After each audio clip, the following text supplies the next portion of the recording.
What's good, guys? How's it going? What's good? Good, Max, Bones. What's good, fellas? All right. Don't abuse chickens. Yeah, we don't. We don't abuse chickens. What are you talking about? There's that. All right. Get this. I'm feeling all right. I'm feeling a little bit better. I'm doing all right. I was gonna stream earlier, but I was talking to my dad about a job, so I didn't get a chance to stream.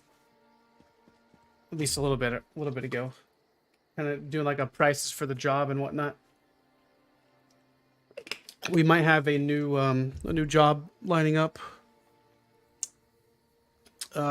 sometime next week. I'm doing all right, Rando.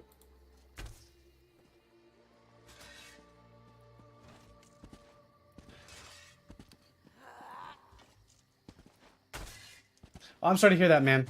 We will just keep moving, and just not delve into it. So, I was wanting to test some more changes on the PTS, kind of look at a few other builds, like look at some Nightblade, maybe look at some Warden, maybe look at some Templar even. So I don't have really access to like everything on the live server, because of obvious CP reasons and limitations in that regard.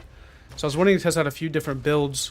I really want to test the light attack changes, honestly. I think that those may be interesting. So what I may possibly end up doing is I'll have to have somebody test stuff on the live server and on the PTS. I want to test exactly the same stuff. Yeah, we can look at elemental susceptibility. I think that's also there's a small few things, like I kind of honestly want to make a notepad of this stuff and to go over the patch notes again, like kind of comb through it just a little bit to make sure I can kind of document all the changes and do some you know, kind of do some videos on those. Maybe if there are even a few short videos here and there. I definitely think that we need to go over some of the smaller stuff that's not like necessarily the most game breaking. You know, like I kind of got most of the big stuff, like at least in my opinion, with the rune carvers didn't really impress me too much. And this Snakes and the Stars was like the best set coming out next patch.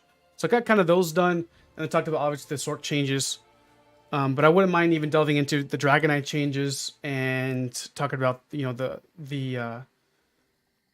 like the empowering change. That was a tongue twister. But also like the smaller stuff. I think that is kind of important as well. Like you said, elemental susceptibility. Let's see here.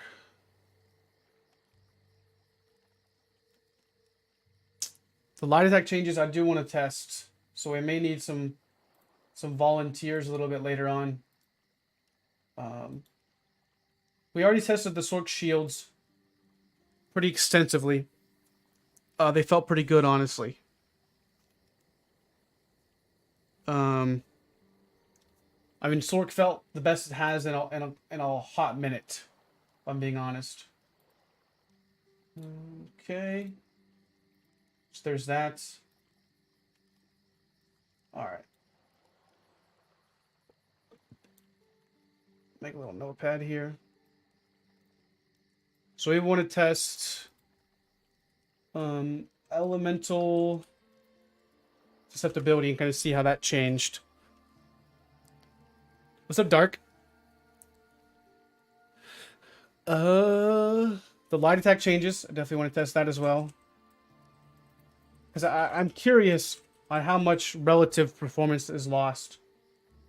Yeah, I also want to talk about the harmony changes for Necro. I think I do want to explore some builds with Necro too. That are not going to be reliant on harmony. Yeah, I've already tested Snake in the Stars quite a bit. I did a video on it. It's probably like a little bit strong. Like it's strong, trust me. It's probably the strongest set coming out next patch. What else was it? I also want to test, well, the DK changes. Like, what is it? The new chains, and then, I mean, that's really it, right?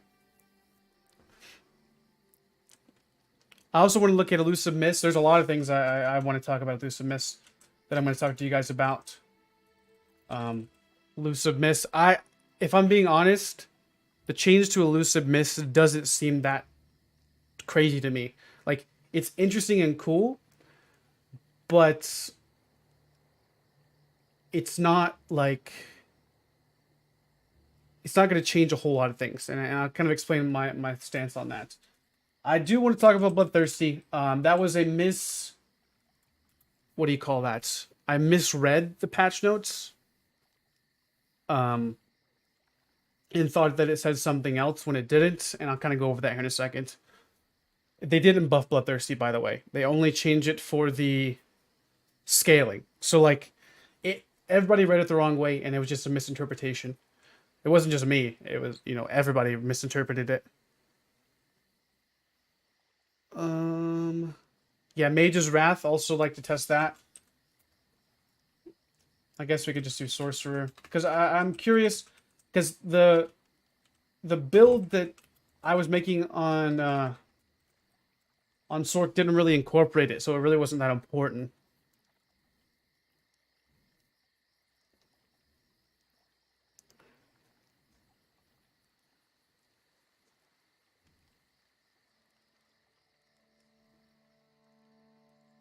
I also wouldn't mind testing the Warden changes as well. With Crystal Shield.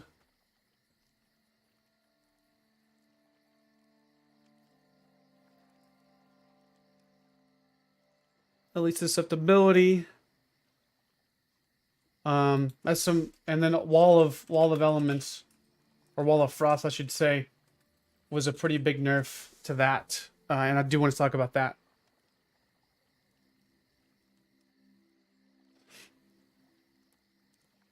Uppercut changes. See, there's a lot. I tested out Uppercut yesterday, and it felt pretty nice. Or I guess I should call it Wrecking Blow, so I can, you know. Because I guess I can document all the weapon changes. So what's the most important ones were probably Wall of Frost, at least susceptibility.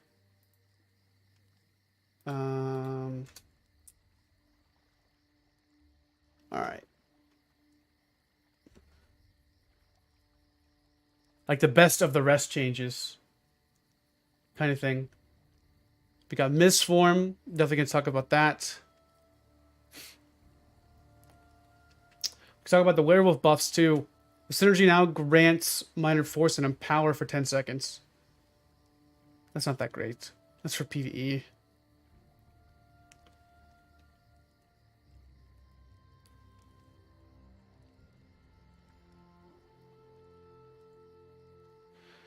So the change with Bloodthirsty, what they did with that was, so it doesn't it doesn't start out at 210 now, if that makes sense. So what they did was, at lower qualities, instead of Bloodthirsty at white quality, like you know, I have white, green, blue, purple. It starts out at 210 at white, and then goes up from 210 to higher at green, and then higher damage at you know, blue and purple, and then eventually gold. So make it to where it has better damage at lower qualities. So it doesn't necessarily buff it at all. That this wasn't a buff. This is still the cap. The scaling didn't change. So this was just a misinterpretation on my part, and I'm definitely going to talk about that. Everybody read it that way too. It wasn't just me. We just missed out on this part here with the less power gap between the lower and highest qualities. This is a part that we just happened just to not read, and we just read this and didn't read the whole thing. If that makes any sense. And then you got harmony.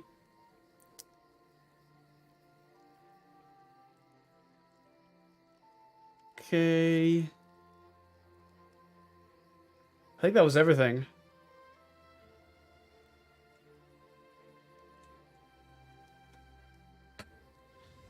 So I definitely do want to cover all this stuff in videos. Alright. And I could just save it. Update 37. Minor changes. So, get Ellie susceptibility, wall of frost, light attack changes. I think those are pretty important. But I do want to talk about Elusive Mist. I think that's one can be, because I kind of already know what I want to talk about with that, and I can kind of explain it. Let's see here. PTS.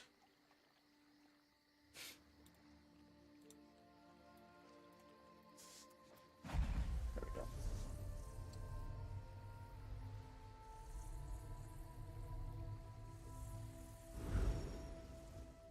Well, they're not nerfing it. They made it more usable.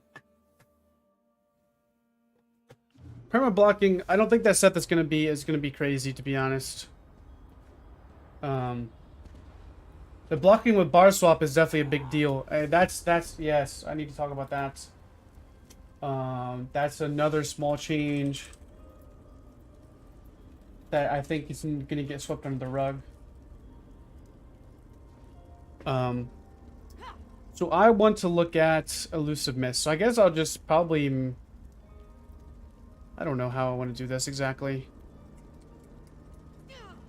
I guess we'll just make a Nightblade build, and then we will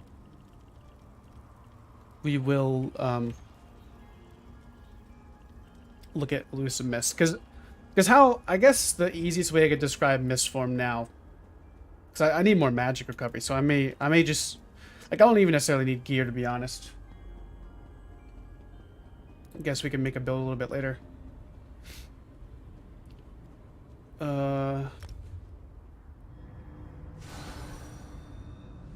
the Eyr0n, and then, like, put, like, all my points into magic. So my stance on Elusive Mist, like, okay, what does, like, Elusive Mist do now? So... Like, the power... I guess let me take a step back. Because I'd like to record this into a video, honestly.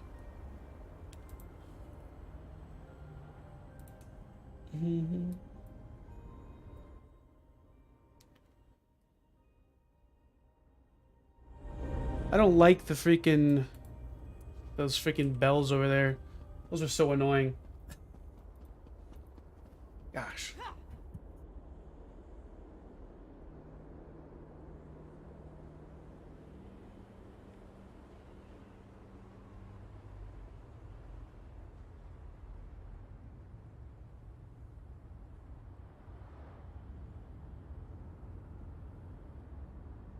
I'm still a little bit sick. I still got some, like, congestion and all that stuff, so I gotta blow my nose every once in a while.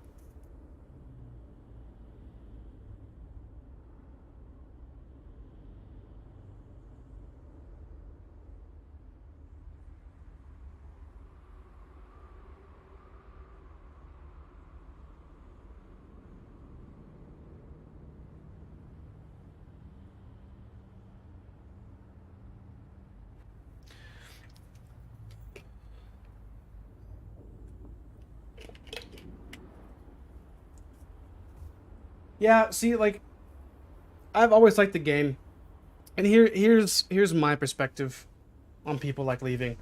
Like, if sometimes like your enjoyment for the game just goes down, you know, and you're just tired of like the lag and the lack of PvP content, I understand. You know, I get it. But when I go to play other games other than ESO, there's a handful of games that I like enjoy comparatively to ESO. Like, For Honor is one, and then like I've been enjoying Tarkov. I'm not gonna lie, I've been playing that game a little bit off stream. I do like it. Other than those really two games, nothing really holds my attention and just doesn't get me excited for like to play.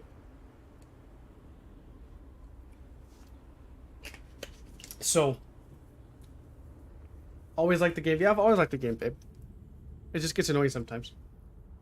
But I definitely get people, you know, they get frustrated with the state of the game and just want to play something else.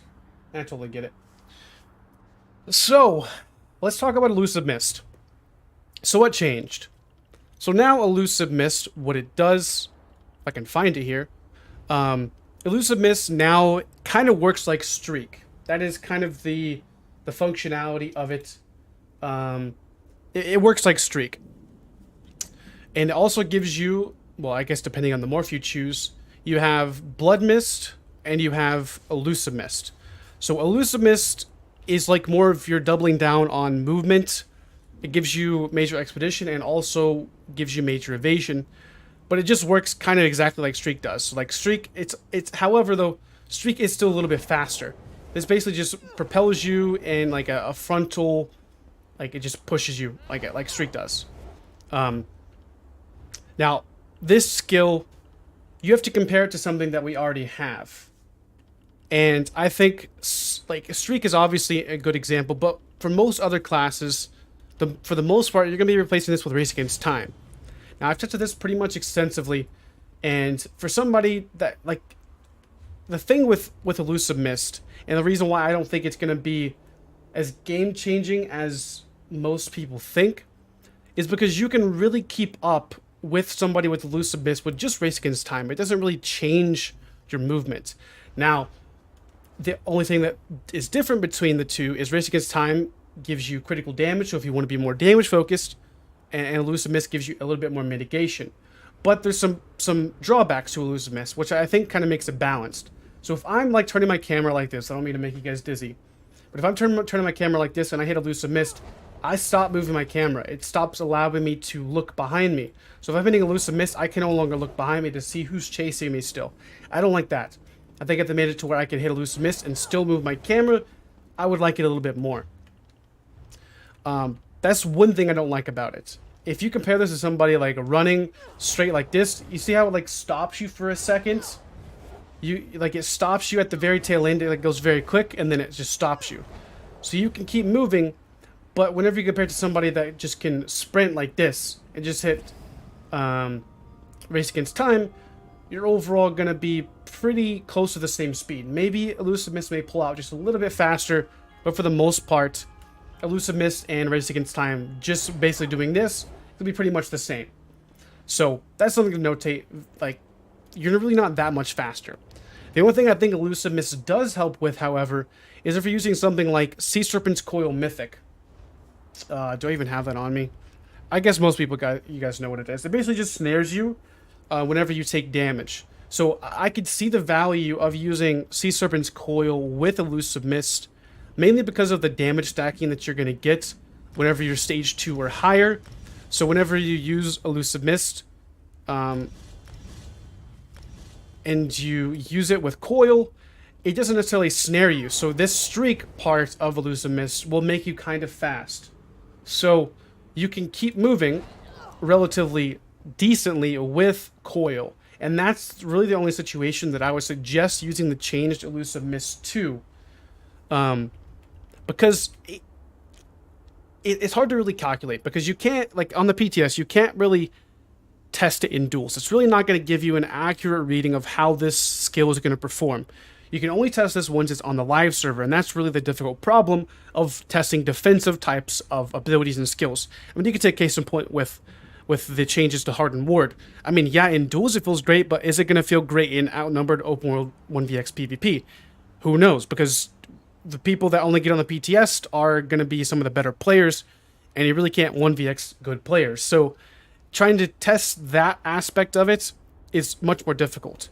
But you can still take damage while you're in Elusive Mist, but it just absorbs projectiles. So it's basically kind of like Ball of Lightning for the Sorcerer. Kind of is the easiest way to describe it. But you still take full 100% dot damage. You can still take melee damage in Elusive Mist. So you can still be hit. But it's it's hard to say. There's a lot of trade-offs that you have to choose. And for most builds, I think if you're using coil, I think Elusive Mist is definitely going to be a good option. Heck, even the other morph, the Blood Mist morph, looks really good as well for like some type of DKs, even Templars possibly. I think it'll be very niche, and I think people will try it once it gets on the live server. But it's really hard to test in 1v1s because the Blood Mist basically heals you for the damage done in the duration, and the scales off of your damage. So as you know, if you're playing like a DK, a melee brawler build, this dot lasts around you for 20 seconds. So it's going to have 10 ticks of healing potential. And if you're playing in a melee focus like a fossilized DK with coil, I think this can be a decent option to use to give you some movement. Because coil, we all know, is kind of slow. So if you can use Blood Mist and get some healing potential with that, and it's going to scale up to give you a little bit more damage. It doesn't have massive scaling by any means, but it definitely can help you if you're getting 2 or 3 or 4 people on you, and you can use Blood Mist on like something like Inhale DK. It could be interesting to try out and test, but it's very difficult to do that on the PTS versus the live server. Elusive Mist, I think, will be used in most other situations other than if you're playing with coil, because of just the sheer amount of movement speed and the absorption of projectiles. Now, something I want to talk about clearly is one thing I don't like about Mist is it pushes you out instead of pushing you in the direction that you used it. So it works exactly like Streak. I mean, if I'm being honest, if you're vertically above something and then you use it, it pushes you in a straight line. And that can be good in some situations, but can be good or not good in certain others. If we go to like PvP, where you're going to be using it most of the time anyways, I guess it's going to be like how you're actually going to be able to see it. Because sometimes, whenever you use Mist form, and you're like below something like this, it sometimes will like push you to here, and it just makes it overall really annoying to use. And it's definitely going to have to be something that you're going to have to get used to. Other aspects of Elusive Mist, if we're talking about from a sheer 1vx perspective versus a XP1 perspective, Elusive Mist is going to be much more powerful on somebody that doesn't know as much as what they're doing than somebody that does. So if you're getting Zerg down and you're the one 1vxing, and you get somebody low, your Elusive Mist or their Elusive Mist is going to be much more powerful than yours is. Because if they, Elusive Mist away, like, do it twice, and they're like 3% health, they can gain much more distance than you. And they can, kind of heal up and survive, and you're the one getting Zerg down. So, if you're the one using Elusive Mist, and people are chasing you, it can help in certain situations, but if everybody's using Elusive Mist, then it doesn't matter if you are using Elusive Mist. I guess it would dictate on how well you use it, but it's not going to be as big of a change, I think, from the perspective of you getting Zerg down, not you're the one using it. Some other things I don't like about it is, like this, like you can't use it out. Like, if I wanted to land on this thing and just wanted to go out 15 meters, it wouldn't let me do it. You have to have it in certain situations. It doesn't have as good as movement as something like Streak does, because it does require you to have a certain location, while Streak doesn't care. It just says, okay, you want to go this way, we're going to go this way. And that's a big portion of something I don't like about it, is it can automatically cast on the ground, sure, but you have to have a location to land on. With Streak, you can just press the button and you go that way. So you have to kind of look in the right direction to use this. Something that Streak can't do, though, is it can't do this. Streak can't go vertically as good. Like, this was, I'm looking straight up in the air, and it only takes me a pathway up. So I guess that helps to some degree. But Streak can't do that. The way I see this being used mostly is to, like, kind of get some distance like this. Like, where you're kind of on the top of a structure, and it kind of pushes you in a certain direction. And it's going to absorb those projectiles in that time frame. Like, if you're in the open, I could see Elusive Mist helping you against snipes, against crystal frags, against all of the range projectiles that we have in PvP, and to absorb those. But it only absorbs 3, so if you're getting Zerg down, I could see it helping you in, like, If you don't have stamina, that is. Like, because if you just roll dodge, you're dodging projectiles anyways. So, it's hard to say. I think this will have to be something that's going to be tested on the live server. Because when you compare it to something like Race Against Time, for the most part, I feel like Race Against Time conserves more resources. And it's much easier to use, and it just gives you a boost of speed. Elusive Mist doesn't get rid of snares. So if you hit Elusive Mist like this, and you're immobilized by like something like Talons, you still are going to be immobilized whenever you come out of Elusive Mist. It just gives you that movement speed like this, and that's it. So you'll still be immobilized. So it's hard to say. I think it will be nice to have, and it will be a good option to use, but I think it will only be popular up to the extent of it's new, and that's it.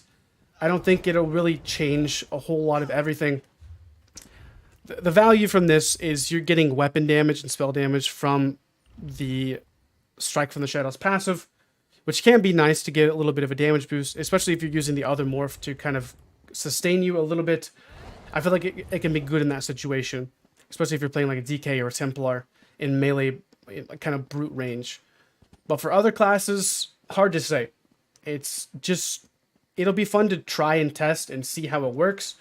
I don't have all the answers as of yet to how I kind of predict this skill to work. It'll be good, but I don't think it's going to be as like game breaking, changing. I think it's just hype and it's new. That's really what's driving this skill to be maybe a little bit more popular than it should be. Because, like I said, if you just roll dodge, you're still dodging projectiles in that sense. And it still is a finicky type of usage too, so it's not perfect. So that's my thoughts on Elusive Mist. I think it's going to be cool and interesting to try out. But I don't think it's going to be as popular or as, game breaking as some others may believe. I think it'll be cool to try out and to integrate on your builds. But bar space is so troubling as it is right now, currently with so many builds. So can this make the cut? It just depends if you want to sacrifice something for something else. But that's just my honest thoughts on Elusive Mist. I think it'll be cool, but I don't think it's going to be as crazy as people think it is. And that's going to be it for me, guys, and I'll catch you next time. Peace out. So that's Elusive Mist. I wanted to really document kind of that aspect of it. Because I think it's cool. Don't get me wrong, guys. Like, I think Elusive Mist is cool. I just think it's, like, super popular because it's new. I don't think it's because it's, like, a good skill. It's just something different. No, the stream's not pre-recorded. So I wanted to look at... I wrote down a lot of the stuff. So we got Elusive Mist down. We did this just a little bit ago before you hopped in Epic.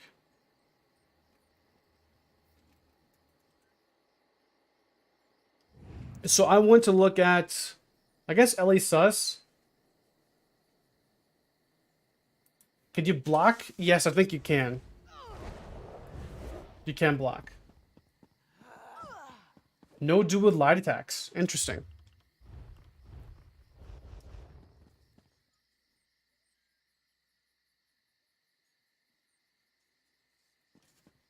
I just don't like the verticality of it sometimes. Heavy attacks deal less damage than light attacks? Huh. Let's take a look at it.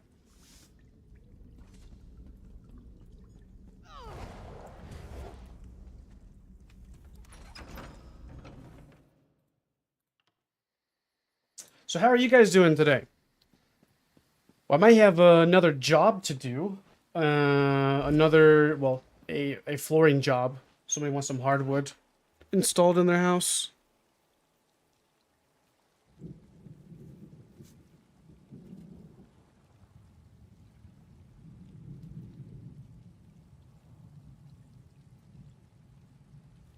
All right, we'll check it out.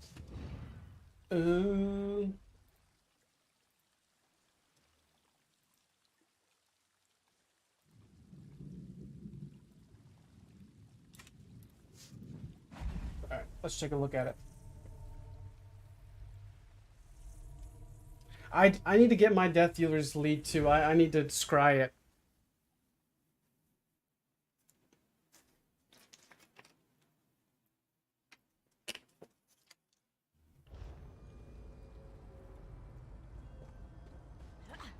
So you said dual wield heavy attacks do less damage than... That's interesting. What set do we use? I don't know. I guess it doesn't really make a difference. Shiny dual wield, alright.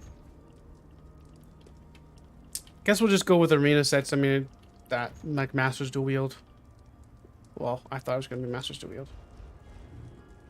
I think the mag on Shimmering Shield was definitely a necessity to change, like, to like, remove. Because if we're being honest, dude, you get free damage shield if you're getting hit by ranged attacks. It kind of makes it where it's, like, it's doubly safe. Because you're also mitigating all of that damage, and you're also getting it in like... Because I was playing against people on my Stanblade, dude, and there was, like, it was like a 36, 37k health Warden with Shimmering Shield and blockade of Frost Shield, and there's no way, like, my Spec Bow's going to be able to get through that. So, I think that that was definitely a good change in that regard. To make it to where it's, like, not as strong. Because it was annoying to go up against, I'll admit. Alright, so we're going to go with dual wield, Nernhond. I've not tested change yet. We're going to look at that. We have all my notes written down here. And this is the, like, all the stuff I need to go over. Like in this stream is what we're going to be testing. But Epic brought up this heavy attack thing or something. So we're going to look at this too.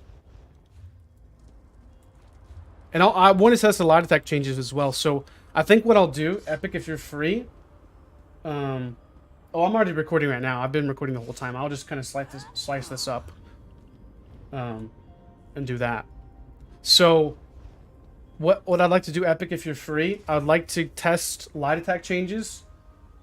Not right now. But what I want to do is I want to test the light attack damage difference between, like, my build right now on my Stanblade on the live server and exactly the same thing on the PTS. And I want to hit you and see the difference between the two things, because I think that's going to be important. So 2400 damage, no buffs. 2400 damage, heavy attacks. 1146. What? Let's pull out the gold trusty calculator. 2292. What? Light attacks deal more damage than heavy attacks?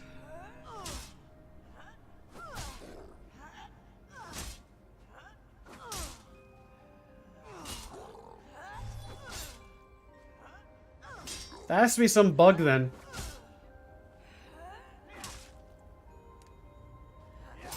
Wait, so medium weaves... So this is a medium weave. Not a heavy, not a fully charged heavy. 2104. So you mean to tell me a medium weave does less damage than a light attack? Something's going on with that then.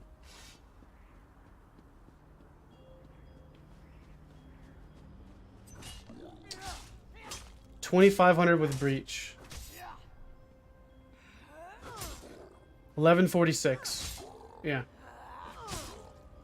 That doesn't sound right. I think light and heavy attacks are bugged. Let's look at the patch notes. The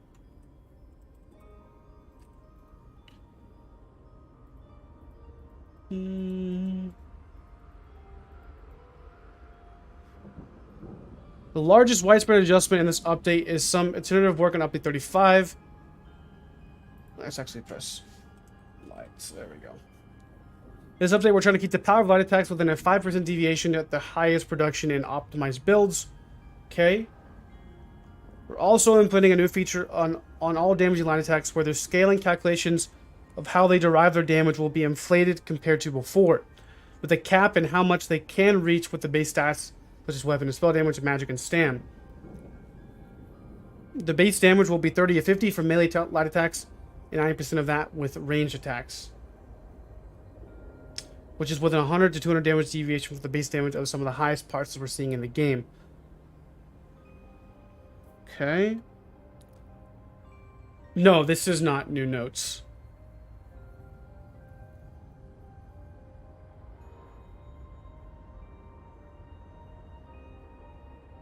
Increase the scaling of weapon light attacks by 50%. They increase the damage of light attacks. So I need to get on the live server. I don't like that. I don't like heavy attacks dealing less damage than light attacks. So I need to get on the live server, remove all my points, put all my points into magic. Let me actually just respec my points. And I just want to have my CPs on in, and I want to have nothing on except for like just random dual wield. They have to be Nerdhone sharpened though. So how do I want to do this? What do I have? So what is a build that I have? I'll have to look at what I have on live server versus PTS.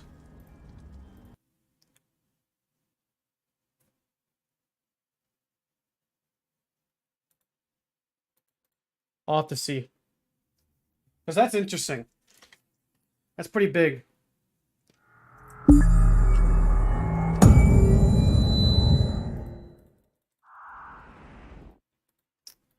I mean, I just want to clarify the changes is all.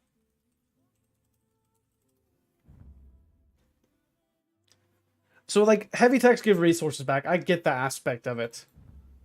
So I do understand that part. Oh yeah, I need to do this too.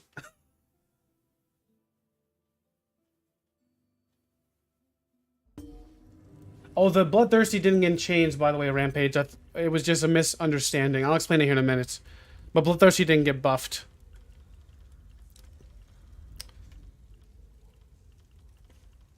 Shadowy Supplier.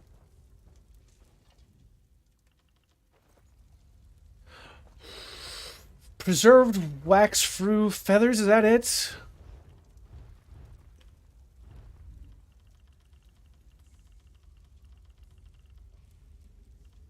that it?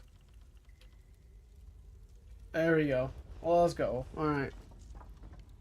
Don't have to sit here no longer anymore.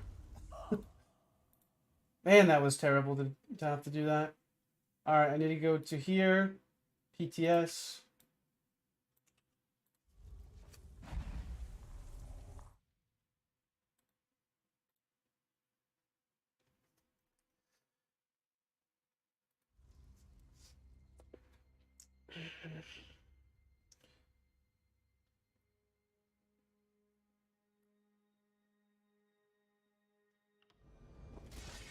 Alright, so I need we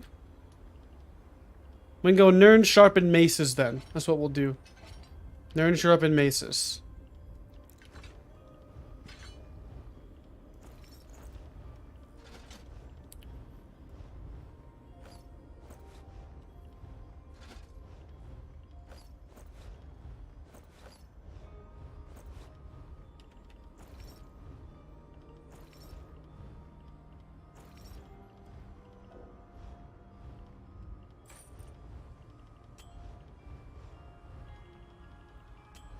Alright. Eyr0n sharpened maces. And then we'll remove my CP.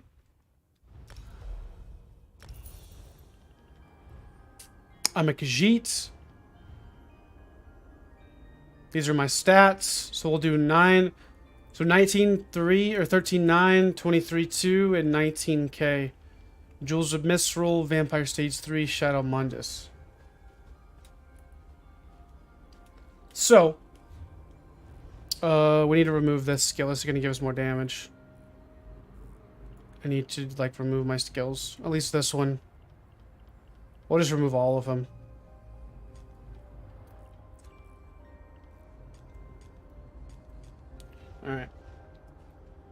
Yeah, we tested rune carvers. It's not as good as we thought it was going to be. So, my damage is as follows. 1492?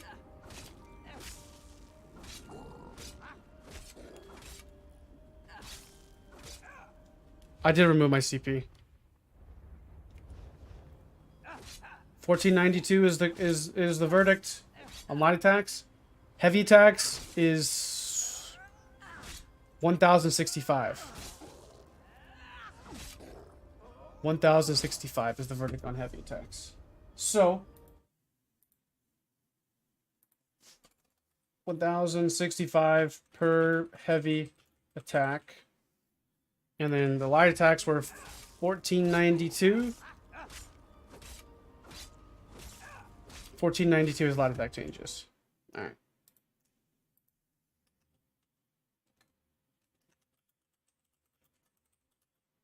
So this is actually the heavy attacks are 1065 times it by 2, so 2130 total is what that is.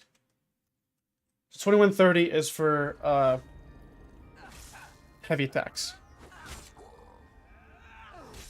1065, we can just not crit. 1065, there's, yeah. So that's how much heavy attacks are hitting for. So we are using Eyr0n and sharpened Essence Thief. It doesn't matter the weapons.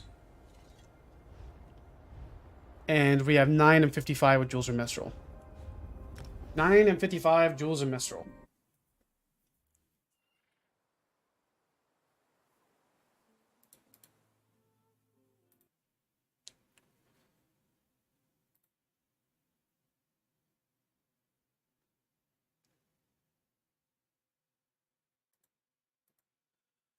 Everyone keeps saying DK is going to be meta next patch. What are your thoughts on that? I don't necessarily believe the class is going to be meta. DK's always been strong just because of their defensive capabilities. And if there's going to be a dot-focused release set coming out next patch, it's going to be best in slot. Then yeah, I could see there being a DK meta for sure. The Snakes in the Stars set is a little bit borderline broken right now, if I'm being honest. Like, that set is hitting obnoxiously hard. It's hitting for upwards of like 23% of my damage dealt against some people in duels with Snakes in the Stars is obnoxious. Like a quarter of my damage coming from a set is a little bit much. I don't think Snakes are going to go live the way it is. I think it's a little strong. Alright. So, we have character. I need to redo this. Upgrades. No. Utility. And then we're going to go character.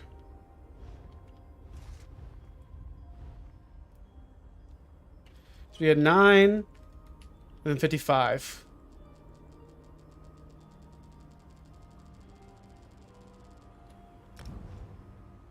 Then we had Jules or Mistral food.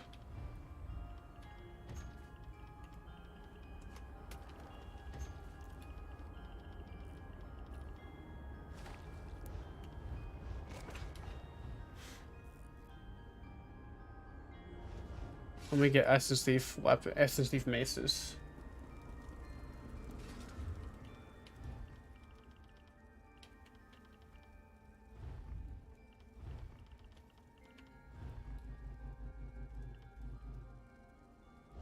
Arty Temps, what the fuck?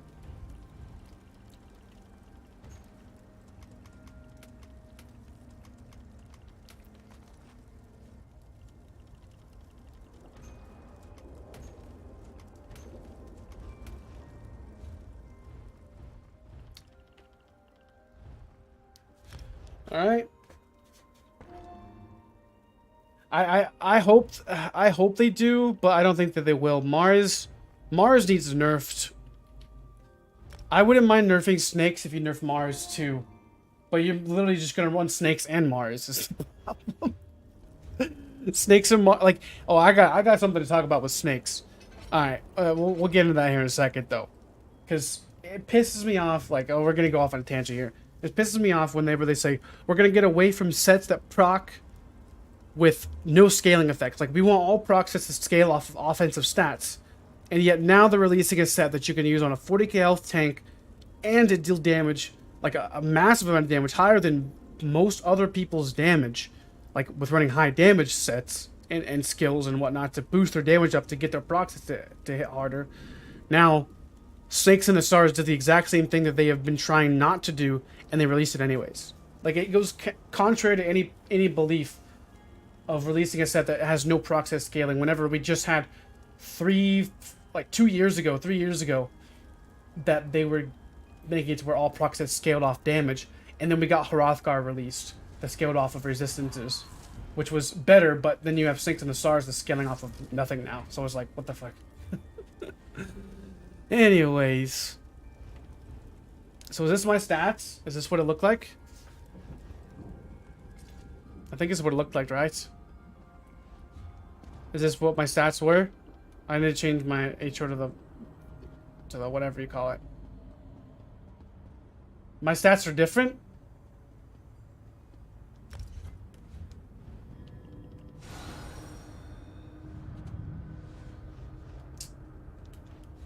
I don't know why my stats are different. That's not gonna make a difference though. My enchants won't make a difference because I had one that was vulnerability and then one was like absorb stam.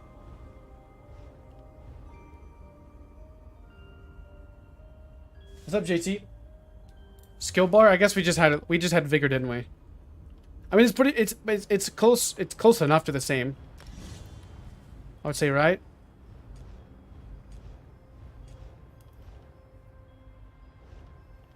Well, I had Essence Thief on the body, or I had Essence Thief just on the weapons. Like, what was my stats? Let's see here.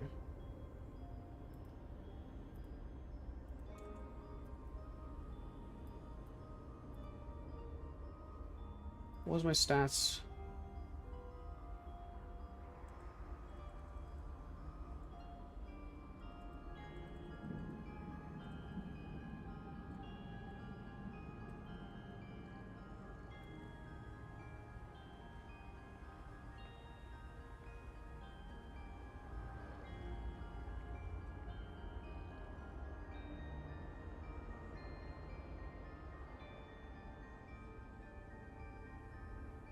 Shock and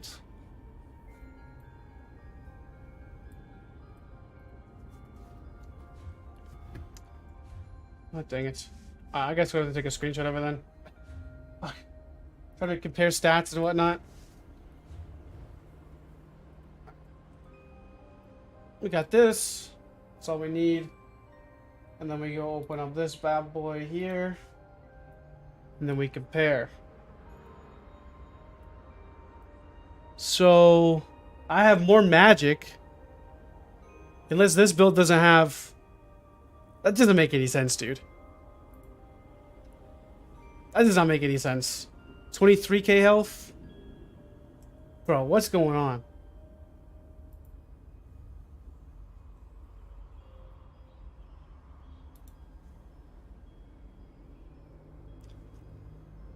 Alright, let's redo this real quick. No, I have my champion points out. My champion points are gone.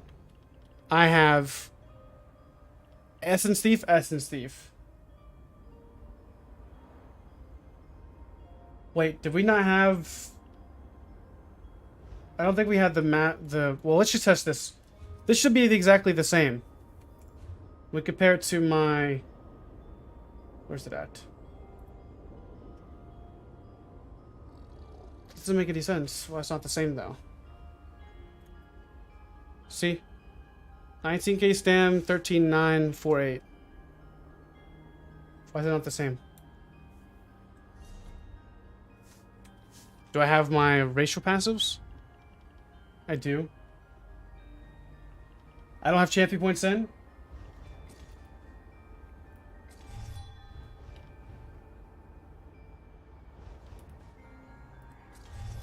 Is this right?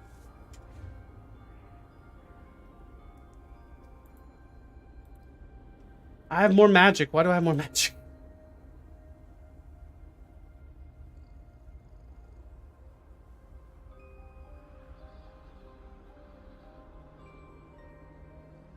That was on the wrong bar. Okay. That's probably what it was then. Okay, I think I get it now. I think I got it. I think it's because I had... Alright, here we go. We'll just test this.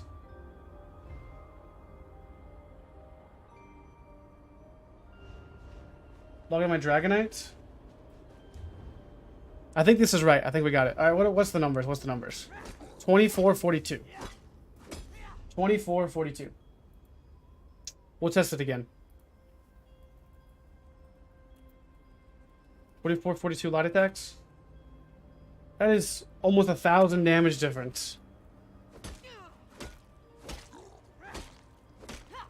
Heavy attacks. 1162.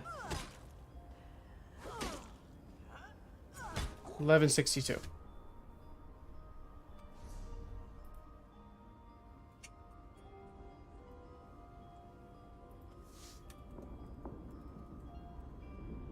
So light attacks are...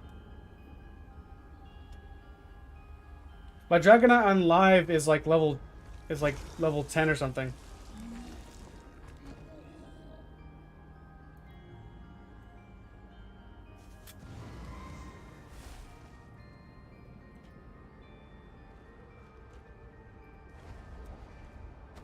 So you want me to test it on my DK then? Like on my level 10?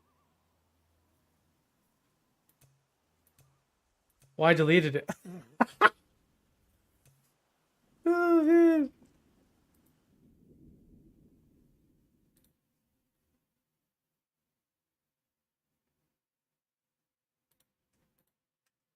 I deleted that. I deleted him.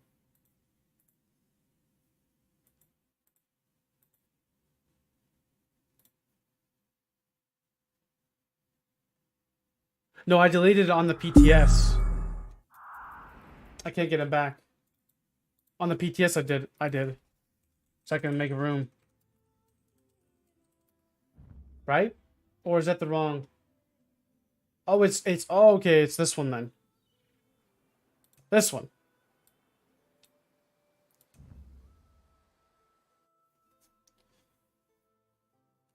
It's a she, not a he.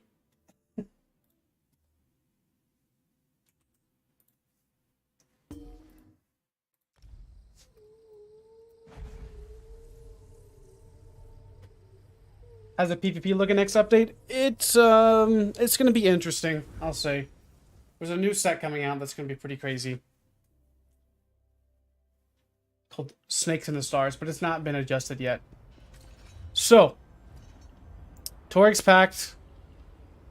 There's their stats. Front bar, we're on our sorting board bar. This is our stats. Not changing anything. We're on our tank. Light attack damage is 1121. Wait, I need to wield. Alright, we're gonna grab... I don't have another freeze. Oh my goodness. Oh man. Alright, let's grab another weapon.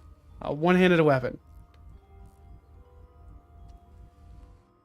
Alright, we're gonna grab my Training Sword of Order's Wrath. Training Sword of Order's Wrath. That's what we're grabbing. If I even have that. So we got defending, training. It's consistent. This is our stats. Right? Is this correct? We don't have no passives. Okay. Correct?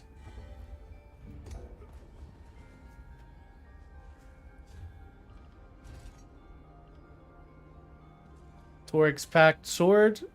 Order's Wrath sword. 1148. Once we do this, we'll just move down. DK. Live. Light attack. 1148. Heavy attack. 820.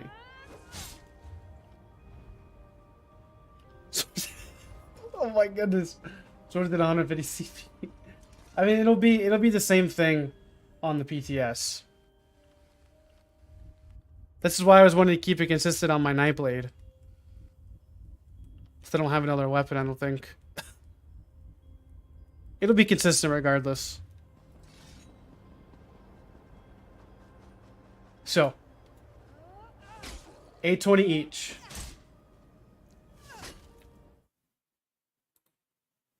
So 820. So they increase the damage of light attacks. So what it looks like to me. 1640. All right. So live 1148.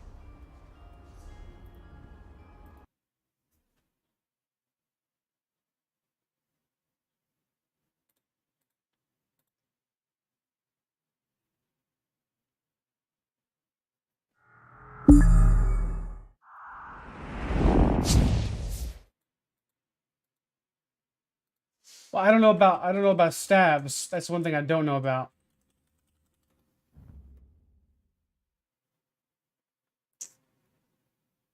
We can scroll back and look at the stats.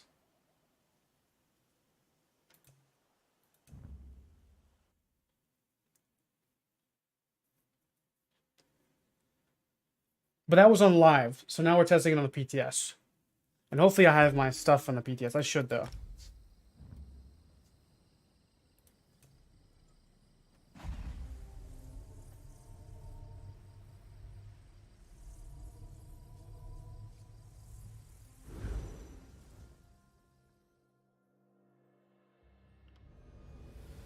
Alright, so now we're on the PTS.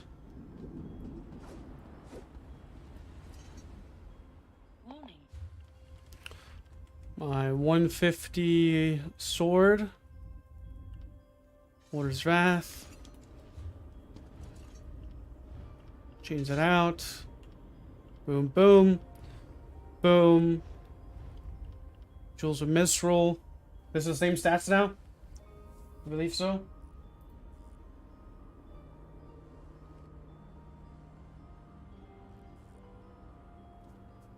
Well, we can check it if need be. I'm gonna give it a double look. I guess I probably should have screenshotted it. I can go back and look at it.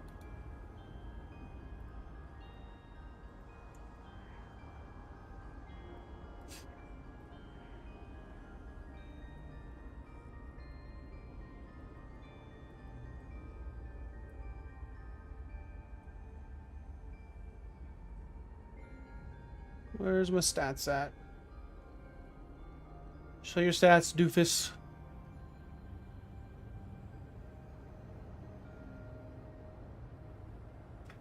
$17,516. Okay, that's the right one. 42,708. Then we have 17,641. Yeah, exact same stats. 362, 995. 2330, 2330. Okay. We are good. You're good. So now we are comparing the difference. So we're the exact same stats, the exact same gear, nothing changed. Light attacks are 1722.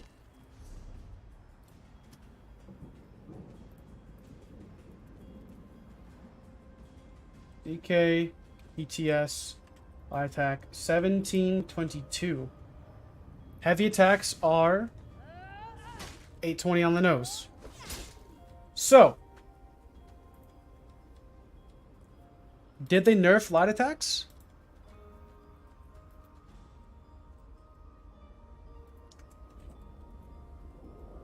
That's interesting. Because they increased the damage by 50%. Look back at the patch notes. So they go to here and say that there's going to be a capped of light attack damage. Right? They say that there's going to be a cap of 30 to 50 for scaling with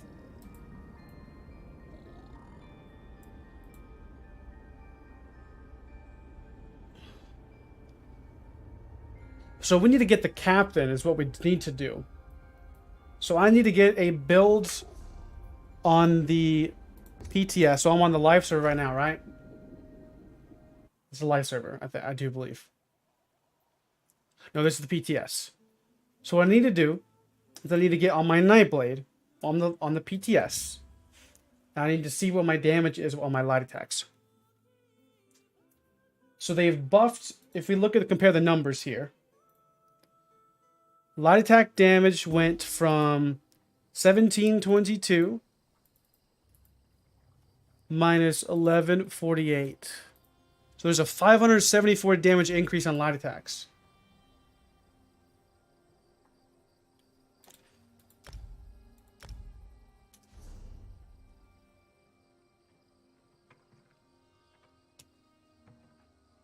I'm curious on once you reach the cap of how much it increases.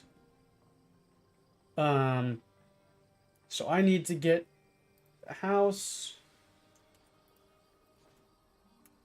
All right. What's good, Hector?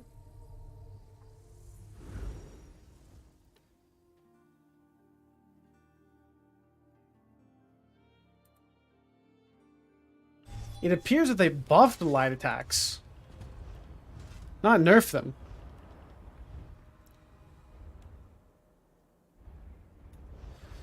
So what I'm going to do is I'm going to go over here, go to my build save. I'm going to press this. Equip build. This should not have changed.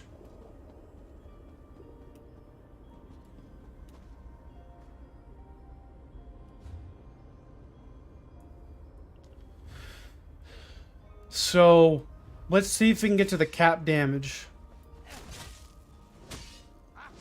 Okay, here, I think we're at cap. Dang, stop proccing. Stop proccing Sundered, bro. Damn. 3870.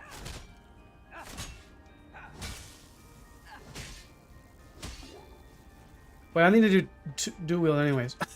What am I talking about?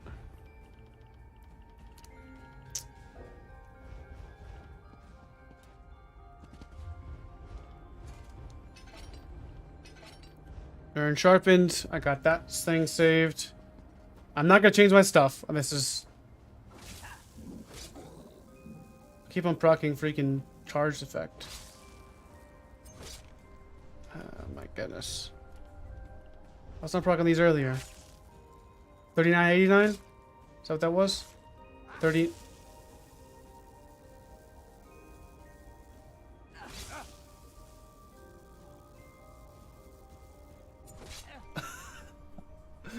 Stop fracking effects. Alright, let's do that then. 4030? Oh, I think it's because I'm using Bloodthirsty too. Fuck. That's increasing my damage. Take out Bloodthirsty down. Damn. Alright. 3486. Is that what it is?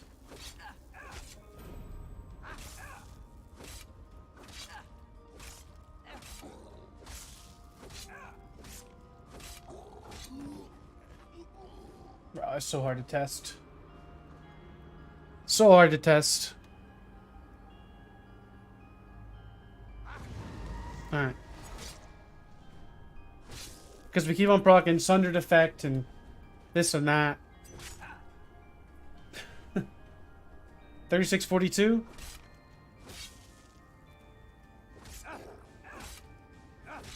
3642.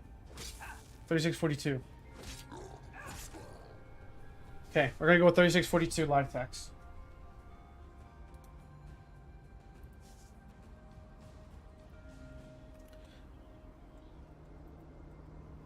This is on PTS.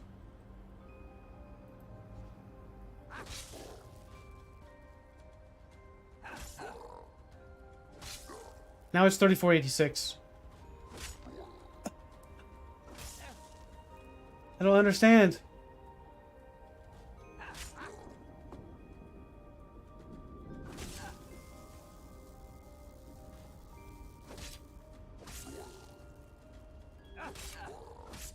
$36.42. 36.42. 36.42. Alright, 36.42. Heavy techs are...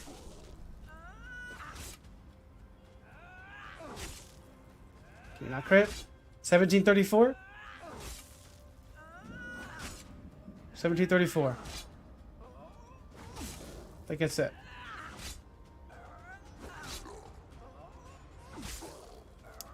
$17.34. All right.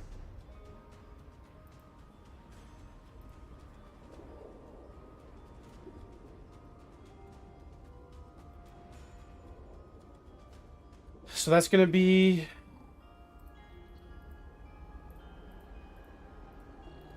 $34.68.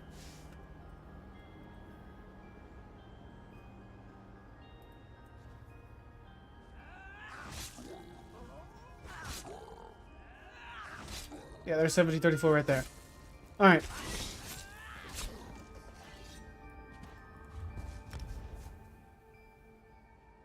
Yeah, you would think heavy techs do more, but it looks like on the visual aspect, it looks like they buff light attacks. Honestly, it looks like they buffed it instead of nerfing it. Testing is like watching Harry Potter last night. Yeah, I had a rough time watching Harry Potter.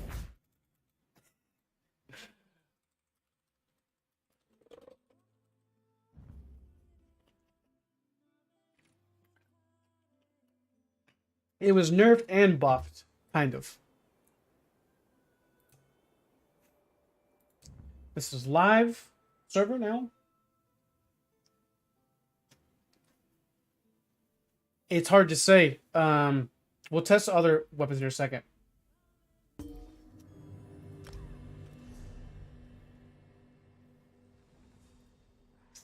Because it says that they increase the damage scaling of light attacks by 50% also. But they scale up to a certain point.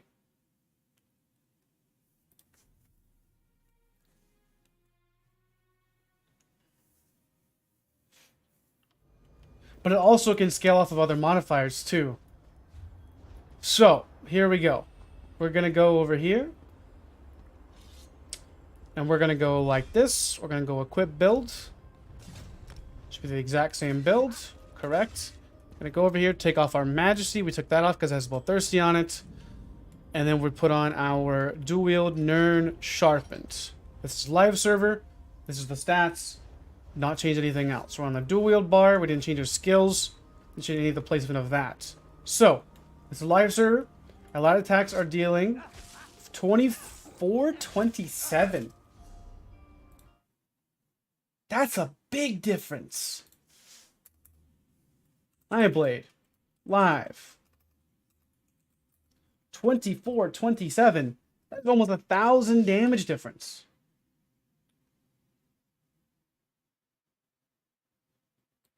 That's 1,000 damage difference. Alright, let's... 24-27.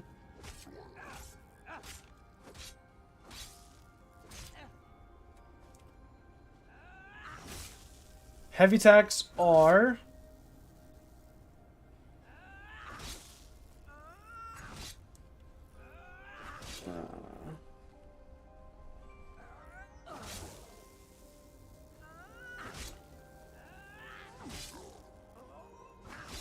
$17.34, that's the same numbers. Right there, you see it? $17.34.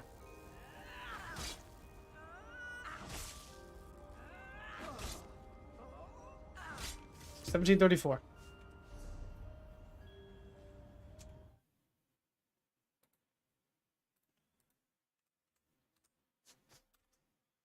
$434.68 is total. So it's coming down to the point to where light attacks deal more damage than heavy attacks. At least for dual wield. Let's test out 2H. So now, what can we do for 2H? We have the exact same stuff, so we'll go with Order's Wrath Maul Sharpened.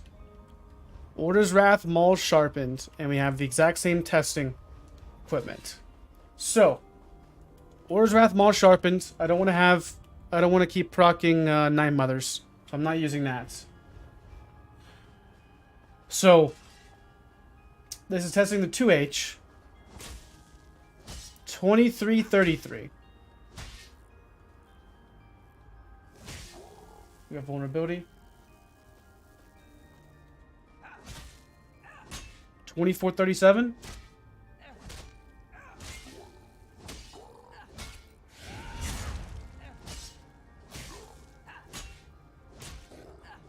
So you can still also buff it with that. So 2437. It's 2H. Alright, so this is on live. Nightblade, 2H, live. Did I say 2437? Is that what I said?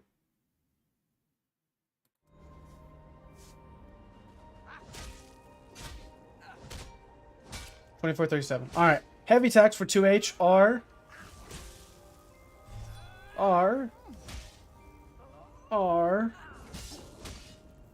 what does that say? 5002? It's like 5002. Is that? That was more for whatever reason. Oh, I may be getting the charged effect too. Need to wait for that. Also, I'm proccing Berserk. 5002.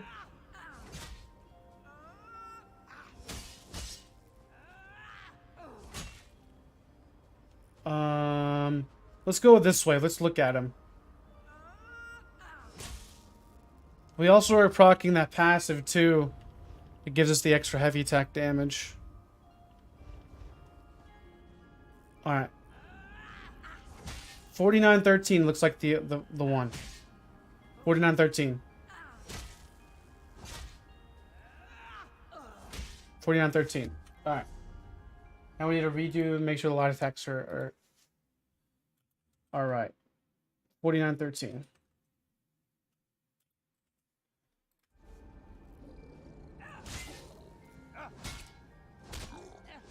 $22.92. That's what that is.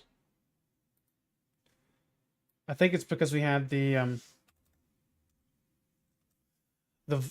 giving us Berserk back here. Yeah, that's what it was. So we need to look at him. Alright. Now it's PTS time.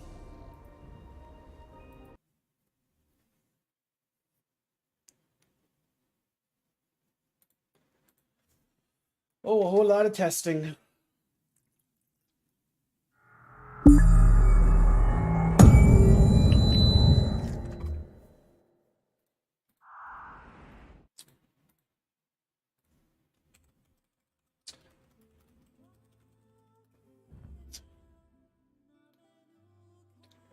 PTS.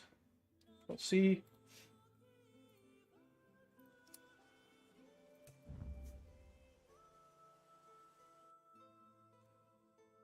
I just talked about Mistform a bit ago. I think it's good. I don't think it's going to be as good as people think it's going to be, though. I think it's just new and exciting. That's really all I think it is. Now,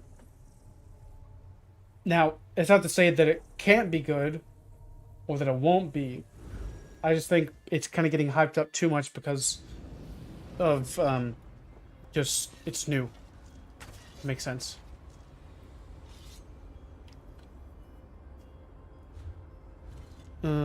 So now we're testing 2H. Order's Wrath. Same thing else everywhere. Gonna get in front.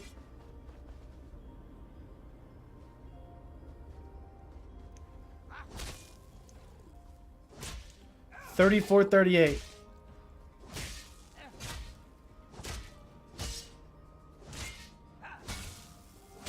think that's what it is. Yep, 34, 38. Alright. So, Knifeblade, PTS, 2H. Well, we'll go 2H. Live, or no, PTS. 34, 38. Is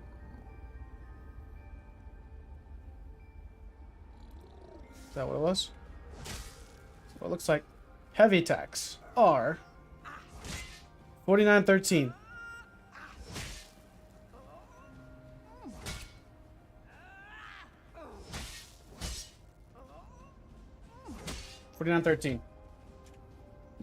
So,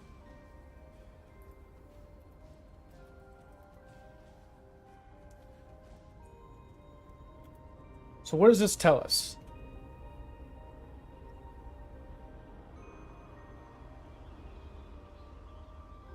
Oh yeah, I guess I should notate that as well.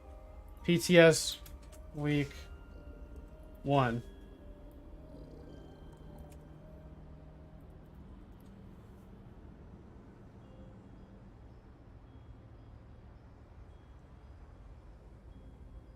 So, light attacks are dealing with a pretty substantial, like, high damage build. At least as it appears. It appears to be a buff.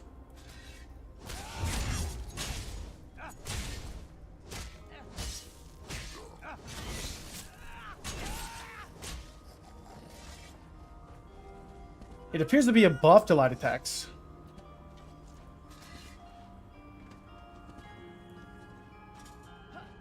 Because what does it say? What does it say?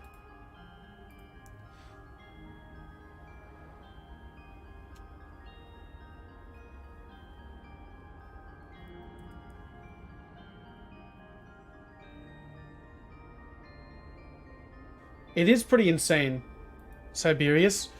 Because here, take a look at this.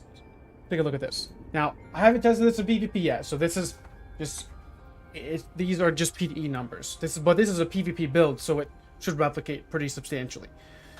Dual wield heavy attacks on the PTS week 1 are hitting for 3642. 3642 damage on the dummy. On the live server, same build, same everything. Light attacks are hitting for 2427. That is a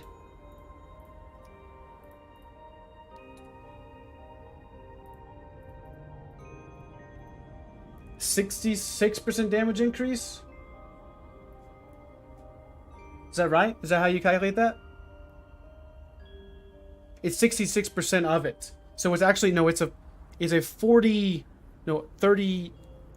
damage increase. 34% damage increase, I do believe. Is that how because you subtract the percentage? So 2427 is 66% of 3642.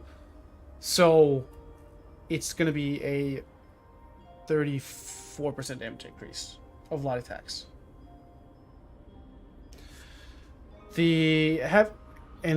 Just number wise,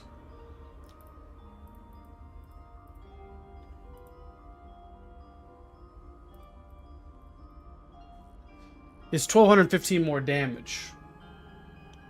So we can also do it this way too. What was the number? 3462 minus 2427. No. Is that right? Yeah, that's right. My bad.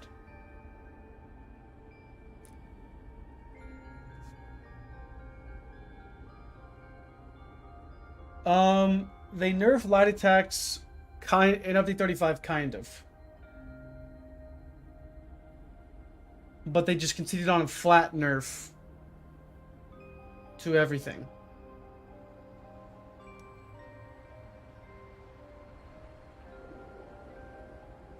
It doesn't make any sense. 30. Oh, that's why. 34. I said 36, 42. My bad. I was like, what was I doing wrong? So 1215. So 1215 is the difference. 3642 minus 1215. It's 2427. So, okay. So we'll go 1215. Divide that by 3642. It's 30, basically 33, 34%. So it's a 34% damage increase. Compared to, let's see here. What about the heavy attacks? Is there any different? Heavy attacks. Well, heavy attacks are the same. So that's not going to change. 3438 for this one minus 2292 is 1146. So that's a difference of 1146. Divide that by 3438. That's a 33% damage increase as well. So it seems like across the board, testing on this build specifically, there was a 35% damage increase on light attack damage.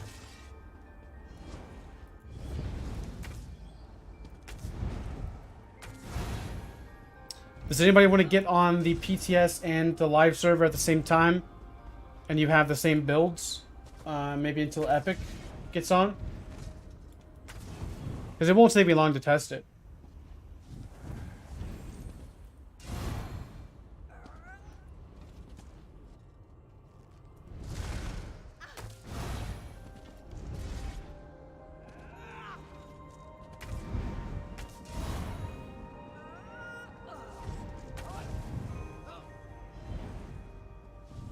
If not, we can just wait for that.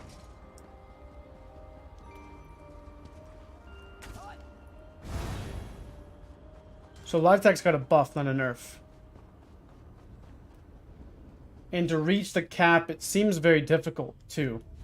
Like, how much damage do you have to reach the cap?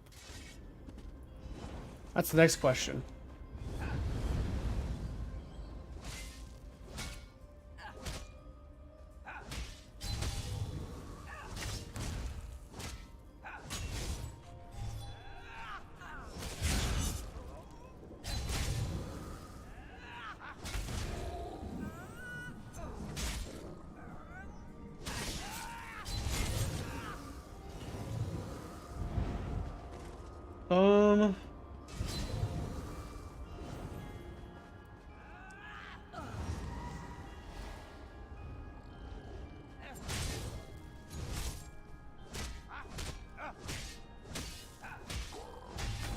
Wait, what was my light attack setting for?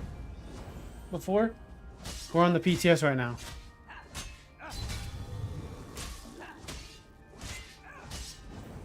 Put 317?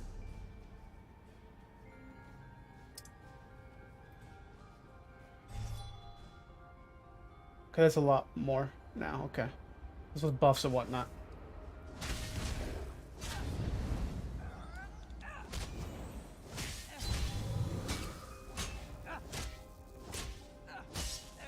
$4317 is fully buffed with Rally and Spec Bow.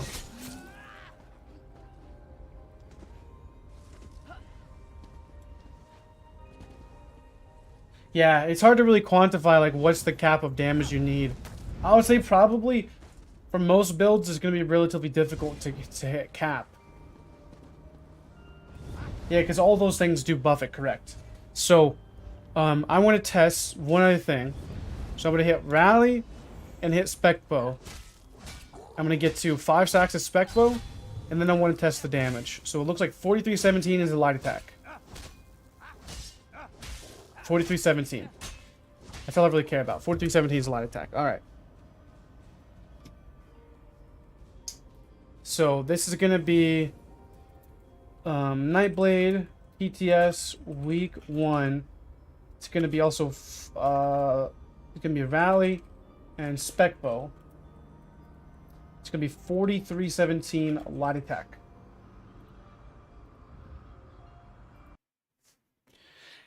Yeah, having the PTS and console would be nice, but, you know, it sucks for you guys. What's good, Manchin? How you doing, man?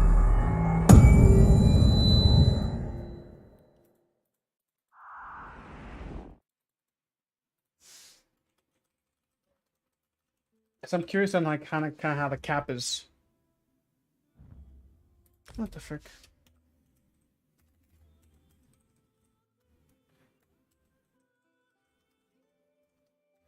Ugh.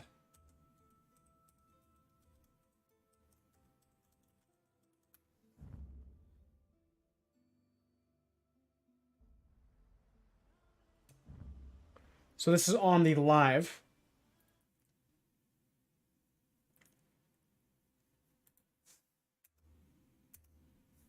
Nightblade, live, rally, spec bow. Okay.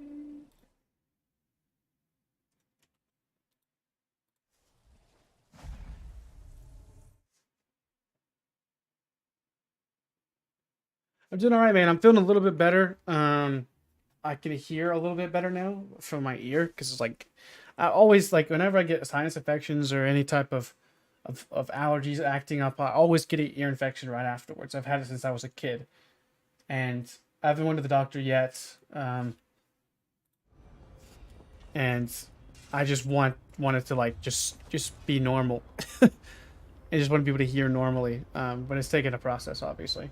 So we're testing on the live server with rally and 5 stacks of this. No, I think we were behind him, weren't we?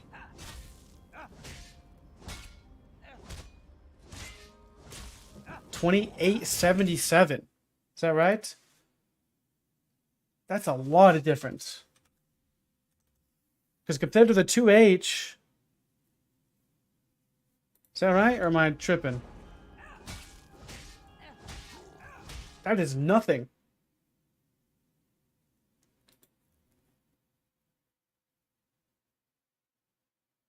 That is a huge difference.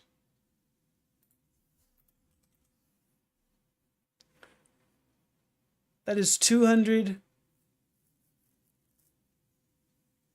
I'm going to make sure, double check, because I was standing at this position, and I hope I was hitting him in the back. 28.77 with rally and this. 28.77. My stats are the same. So what it looks like with rally and spec bow. We can double check the stats.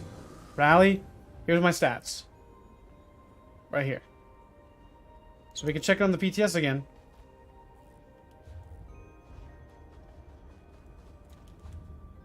I was standing here. We can look at the number.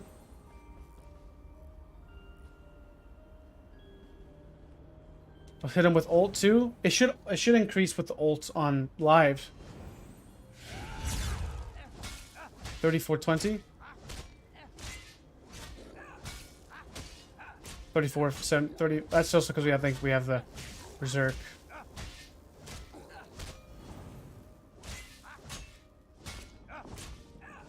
$28.77. Think. Double check it again. So we're hitting it from this angle. Rally.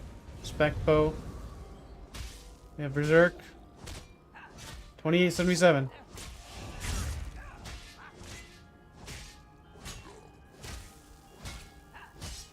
Alright. 28.77.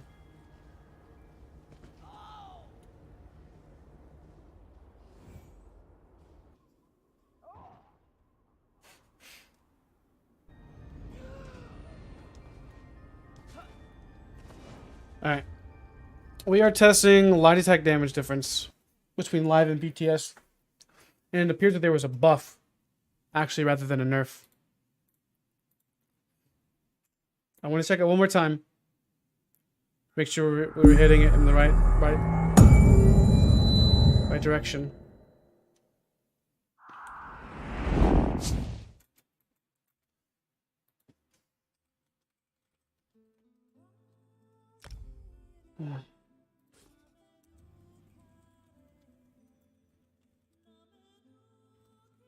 I spelled it wrong.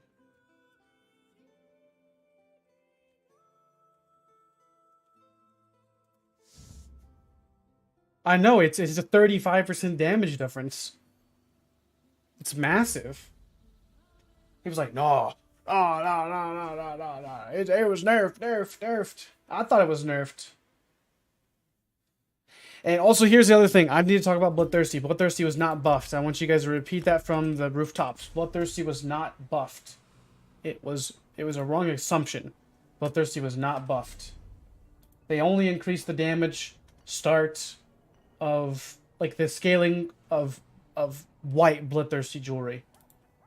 Not... They didn't start out the scaling at 210. That's the end scaling for light. Or for white jewelry. If that makes sense. Yeah, we misread Bloodthirsty. It wasn't just me either. Yeah, it would have been crazy. Alright. This is PTS. PTS. Get to 5 stacks. PTS. This. This is our damage. We can look back at the stats real quick. Alright. We're behind.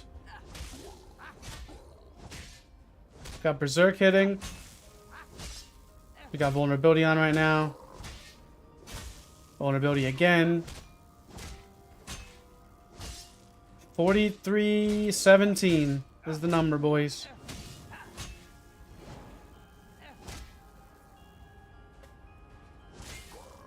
I believe so. We got Berserk on. So we had Berserk on earlier. We got Rally, and we just got that. Yeah, that's pretty substantial, guys. I mean, you're talking about... Where's the calculator?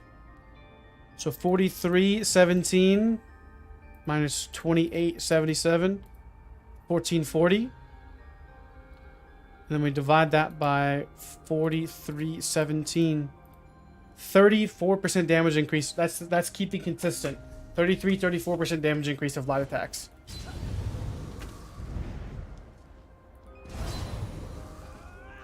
That's a massive boost.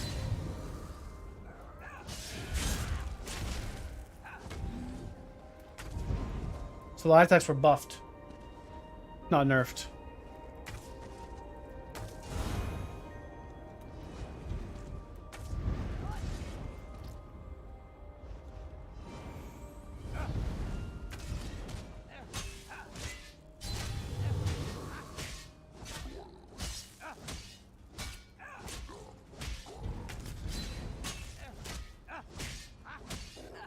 Huh. Okay, here we go. Look at this. I think we're at cap. Alright, look. So, on my bow, I have weapon and spell damage. Okay? Weapon and spell damage. You see that? Weapon and spell damage on my jewelry. So what I do is I'm at 4317 without vulnerabilities. Right? 4317. Okay? Spec bow, everything's up. I come over here on light attack on my bow to get my Berserk. Berserk's up. 4505. Okay. So I'm still not at cap.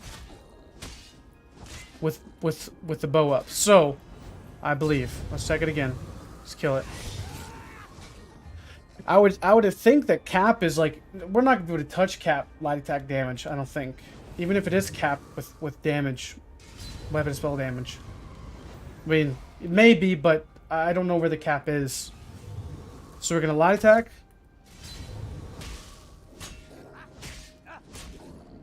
$45.05 is that. So now we can go with that would increase our pen though. How do we do this to get more damage? Without, I guess we can go with the warrior. That's just gonna increase raw damage and no pen. I'm just curious where the cap is at. Let's just change it to the warrior now.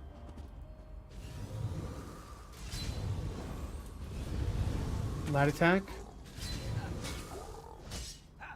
4505. So it appears appears that 5k is the cap. Because if my light attacks are the same...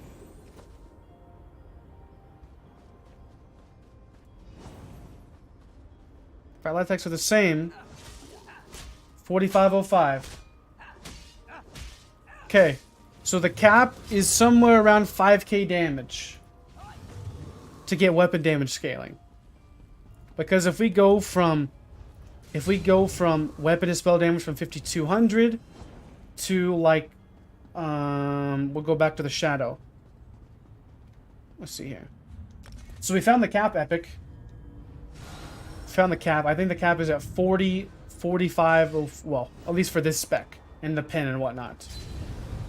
So the way we did this, so 4894 weapon damage on 2H. Our light attacks are 4317. Okay? With Berserk. Keep that in mind, with Berserk. So if we hit a light attack on our bow, 4505. That's the max. That's what we're hitting with. With increasing our damage.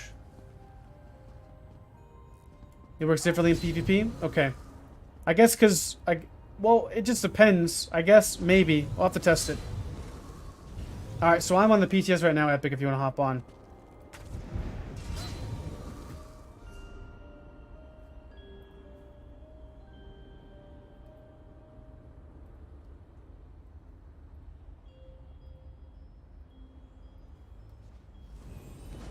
What's up? So, dude. It probably wasn't a good idea to start eating a popsicle, but I just had like 4 tacos for dinner because I skipped lunch, so yeah. All good. All right. So, the damage increase compared to live versus PTS has been 33%, pretty consistent. With light attacks with dual wield and light attacks with 2H. That makes sense. So you're saying heavy, like, so just the light attacks in general Are 33% hitting harder. So it's not quite 50% like it's presented on the patch notes, but Well, it's still a buff. It's still a buff. Yeah. I think that really applies to people with like 1000 weapon damage type of builds. Like you get diminishing returns the higher your damage goes up.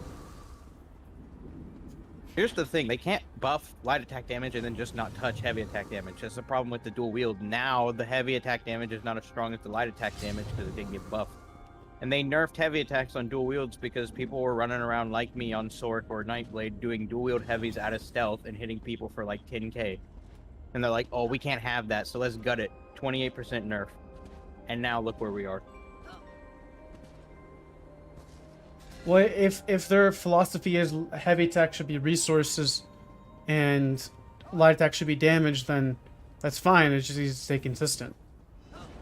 And they need to specify that in the patch notes instead of just... Because they did gloss over heavy attacks and just like, oh yeah, we're buffing light attacks. Kind of. But it was just... It appeared like it was a nerf, but it's actually a buff. It's corporate wording, it's so weird. Just like with the Bloodthirsty notation.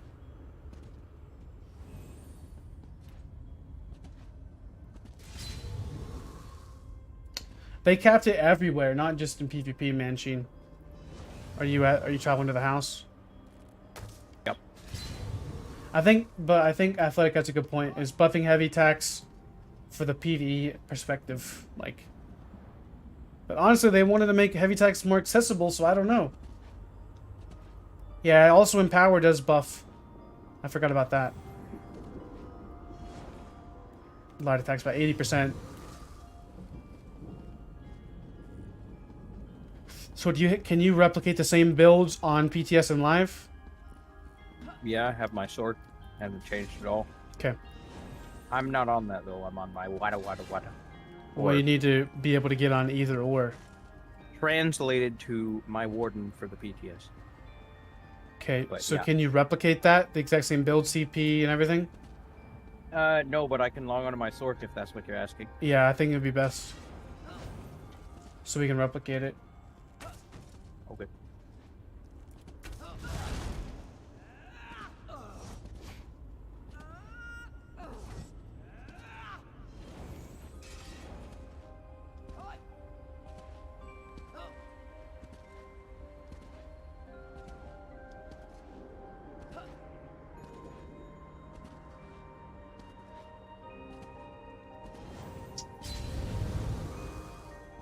But I think if they're wanting to make PvE builds more accessible, then buffing heavy attacks would make sense too. Because they did buff light attack, lightning. All right, so you're on your exact same build. Didn't change nothing. Let me check. Yep. Okay. Wait. No, it's gonna be weird because of the new adjustments to my recovery because of the That's it though. the enchants. That's it though. It's just recovery. It's not gonna give you extra resistances or something.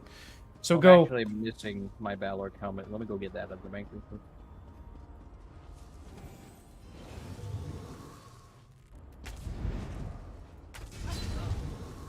Yep, it's not in the bank.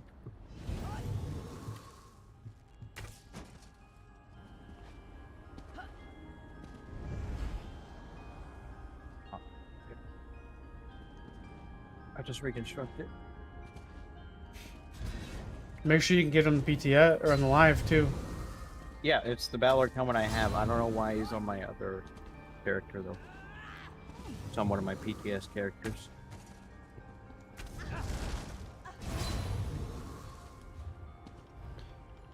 Oh, and we're even comparing this to like my build with like CP too. Like, so this is my exact build on live.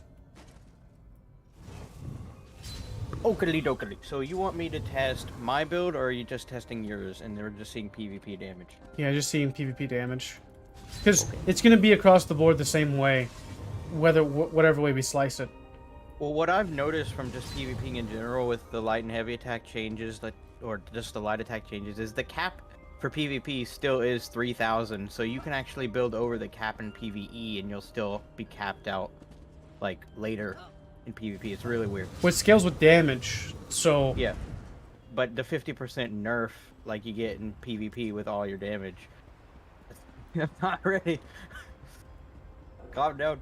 I just put something in the bank. Oh.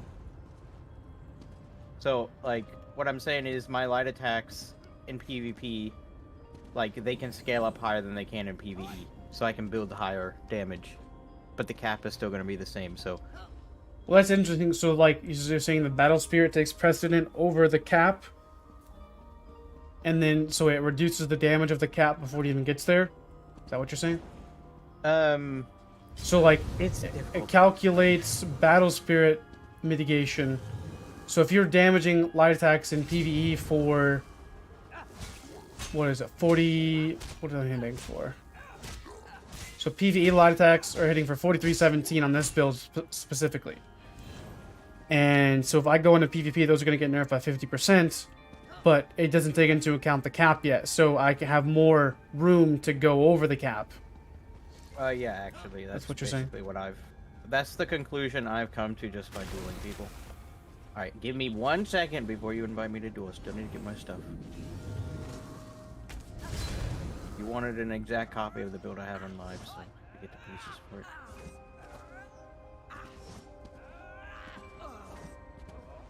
Oh, great. How are you? Cooking. I actually really like I actually really like weaving to be a requirement of getting good damage. They never should have touched it in the first place. That's the thing. Hold on a second, I'll be right back. We get a phone call. Gotcha.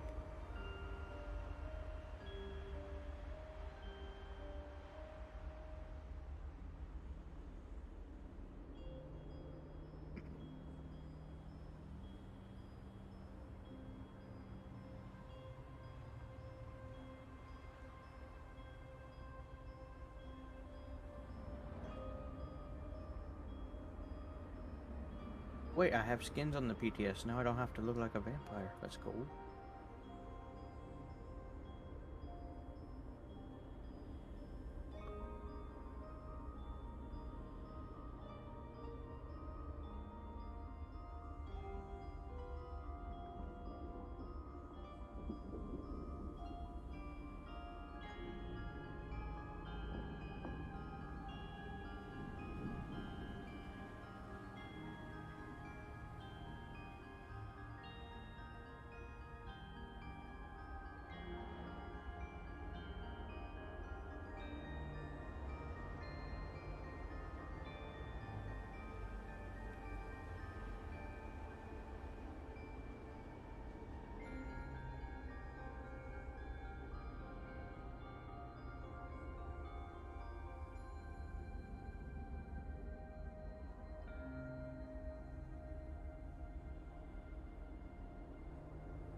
Alright, I'm back. Alright, just speedrunned it. Okay, I believe I'm ready. I think Let I'm me ready. shoot my I'll spec probably- bow and get rid of that. I don't care. We're just testing light attacks. Unless we're actually trying to duel. No, the game's no, no. gonna break. Which one? I need you to unbuff completely. Alright, it'll wear off in 3 seconds. So So I you want don't. me to be one on the front and one on the back since I have defending on the back? Whichever one you're gonna have on the other build too. I have both. It's literally a copy, so Okay. it has both front and back with resistances. So 'Cause I'm this- gonna. Yeah. That's fine. Use the defensive one. Okay, defense. So we're gonna go with this test with no buffs. I'm gonna have nothing, no spec buffs. So I got like 15 seconds left to get rid of the buff. Is that the Mr. I have Night Mothers and Wretched on the live server? No, this one is. It is, but I'm using just random places. Like I took off my Bloodthirsty, and I'm using a Maul of Order's Wrath, so I don't have any extra pin modifiers. What I do for these kind of tests and what I did when, Update 35 came out is I just made a Rubedite sword level 150 because you can just scale it up to gold if you just do some maths. And you don't have to actually duplicate your build if you're not on the right server. Why is it going down? Oh, vampire. We're gonna have to I'm get. removing it. You're not removing vampire? You want me to? Well, it'd make it more consistent. Fine, I'll go lower my stage. It was like 1,000 and then 980. You're like, okay, so play the build you have on the live server. Now, who doesn't have vampire? Stage Yes, 2. but you're trying to get consistent numbers. Stage 2, no. Shouldn't apply. I do have Mara's on, but that's not really a big deal. Okay. 1,099 unbuffed. So let's see here. Open up a notepad. So this is. Gonna do this. So we're on the PTS, right? Mhm. Okay. PTS. So this is PvP testing. PTS. It says 1,099 light attack. 2H. I don't know, hit me again. I forgot. I wasn't paying attention. Yeah, 199. 1,099.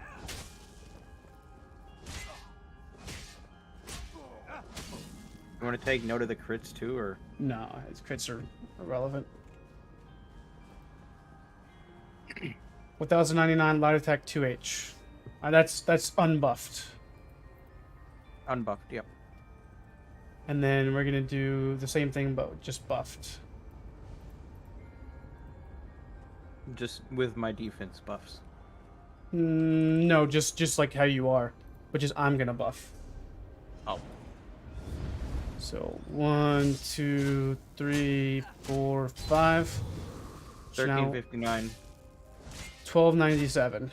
Well, you had more. You had 1359. It's because I had vulnerability. Oh. 120. 1290. 1,290. So Yeah, 1297. Now I'm going to do the exact same thing when I'm gonna grab the warrior and see if it increases it. It should. So, 'Cause- how much weapon damage do you have right now?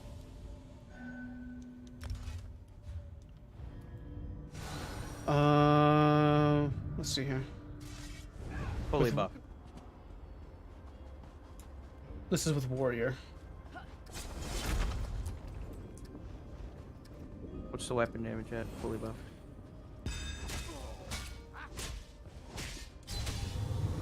$52.11. Okay, so hit me with that and see what the light attack does now. At base. $13.53. Yep. So you can scale it up even higher because the cap number is still 3,000 whatever. You're never going to be able to hit harder than that. But since we have the damage reduction, you can build up your damage to say like 7k and then maybe you'll So hit the what cap. was the Mundustone was running the shadow before? And this is now the warrior.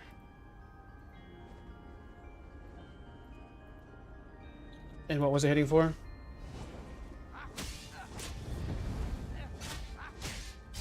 You're gonna have 5 stacks of spec bow? Yeah, 5 stacks. It's got vulnerability. 1353? Yep. 1353.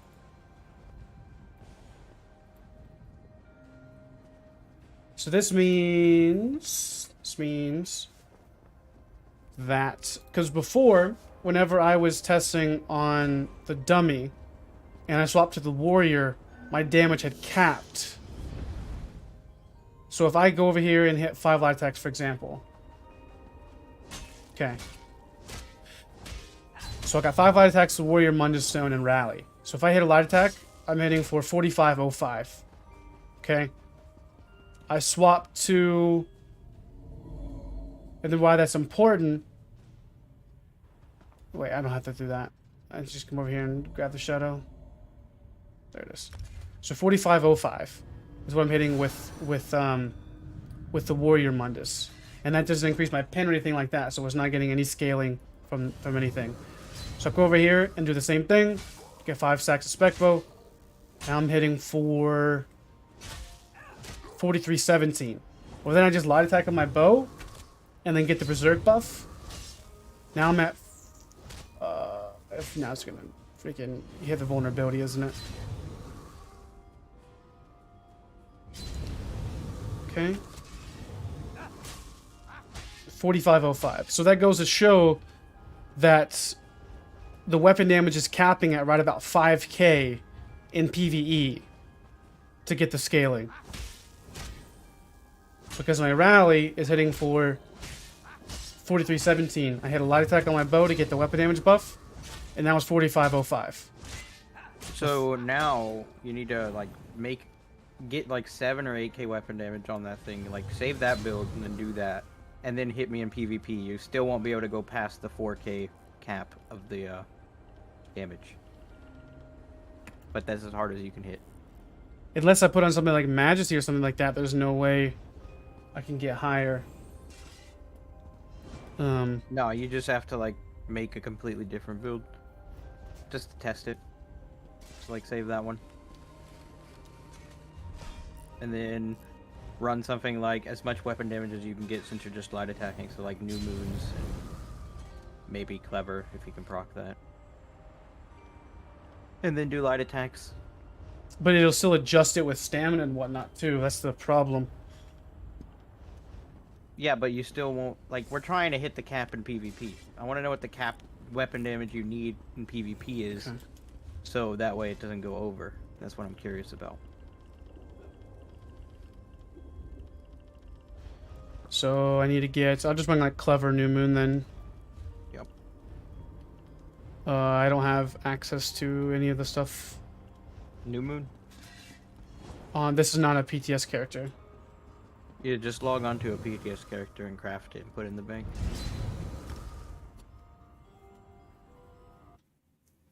So my light attacks were hitting you for comparative and PvP. It only went up. That was the warrior.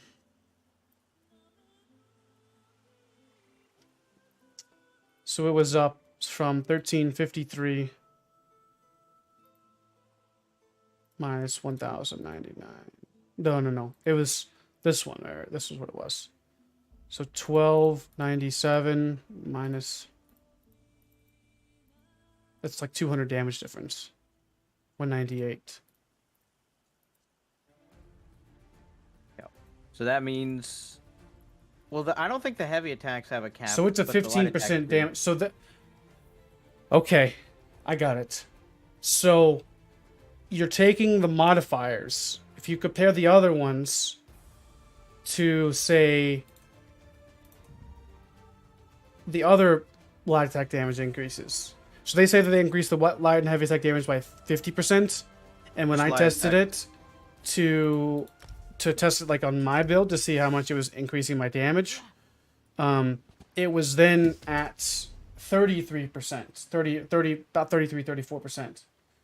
Now when I just did that calculation, it just appears it cuts it pretty much in half, because you can see here, if you look at the stream, comparing the damage difference between the light attacks in PvP versus light attacks in PvE is 33% here, and now it's 15% here.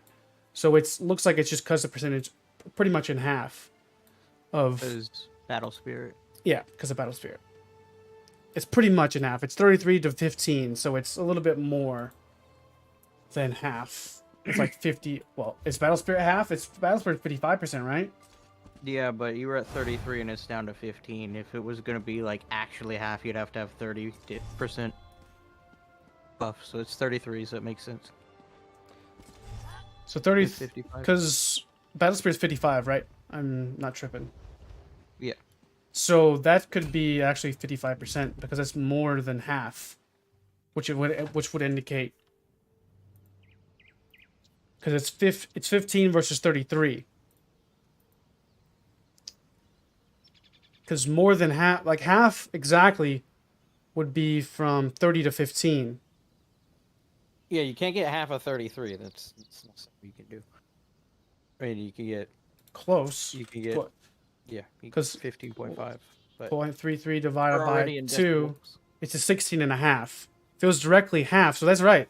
Yeah. Because Battle Spirit says... Yeah, so it's doing what it's doing. So the basically they just... No. It's damage taken and shields are 50%, not 55. Healing is 55. So then that might be my mitigation then.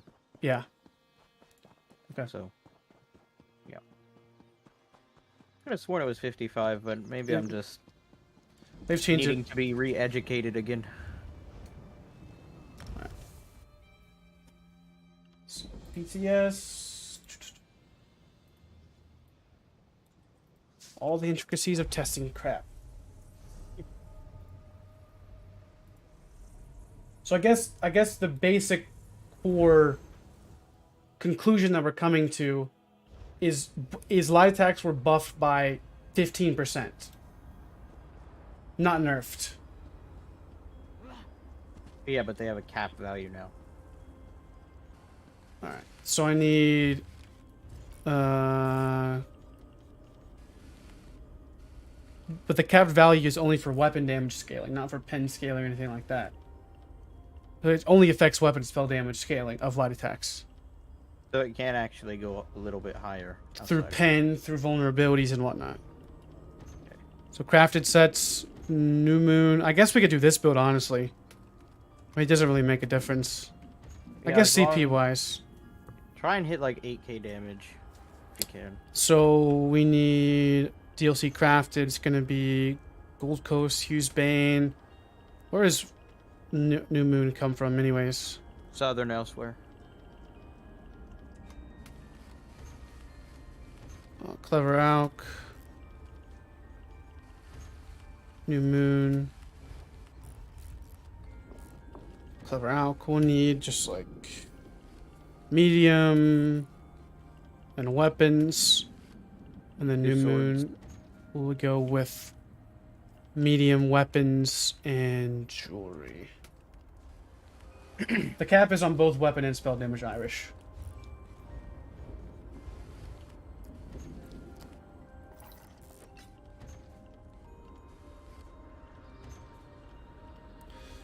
New Moon Greatsword or swords?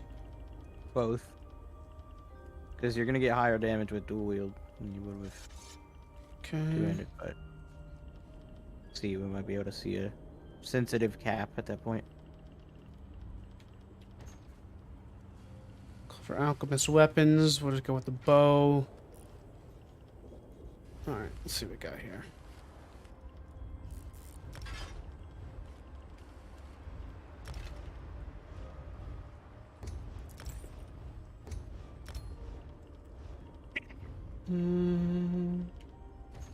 So What belts. kind of damage? Good question. What kind of damage do you think the Arcanist is gonna have? Like, it's gonna build into? Like magic? Is it gonna be more magic damage based, or is it gonna have like a special damage type? Like Dragonite's fire, right? Sork is shock. You have Templar, which is Magic. magic. I would say it's probably going to be more magic focus, or even Oblivion, to be honest, if you think about it. I'm scared if it's Oblivion, because Snake in the Stars, they do stuff like this all the time. They hint at the future of what They're gonna do building with, with sets and things that they add to the game. I think it's gonna be Oblivion damage, honestly, because Hermaeus Mora and Black Book's knowledge, Daedric, Oblivion, shenanigans. Yeah, that kind of worries me a little bit. But hopefully it's just like magic damage or something like that. Could be disease damage, but you wouldn't do that with magic. We'll have to see. I was just curious. Okay, so I got Clever Alchemist on the back bar. Okay, alright, I'm gonna reconstruct miscellaneous. We're gonna go with Majesty. Could be shock or poison disease. What makes sense for a class like that would just be disease and magic. Kind of like what Nightblade's got. Because of how it looks. Chest, and then we'll go with like what monster? Just one piece Balor, one piece Yeah, basically you're making a gang spec.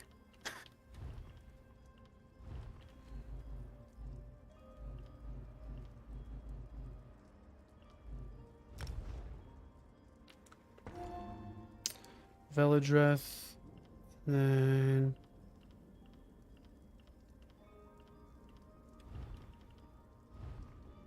so I'm gonna do everything medium to stack up damage as high as possible.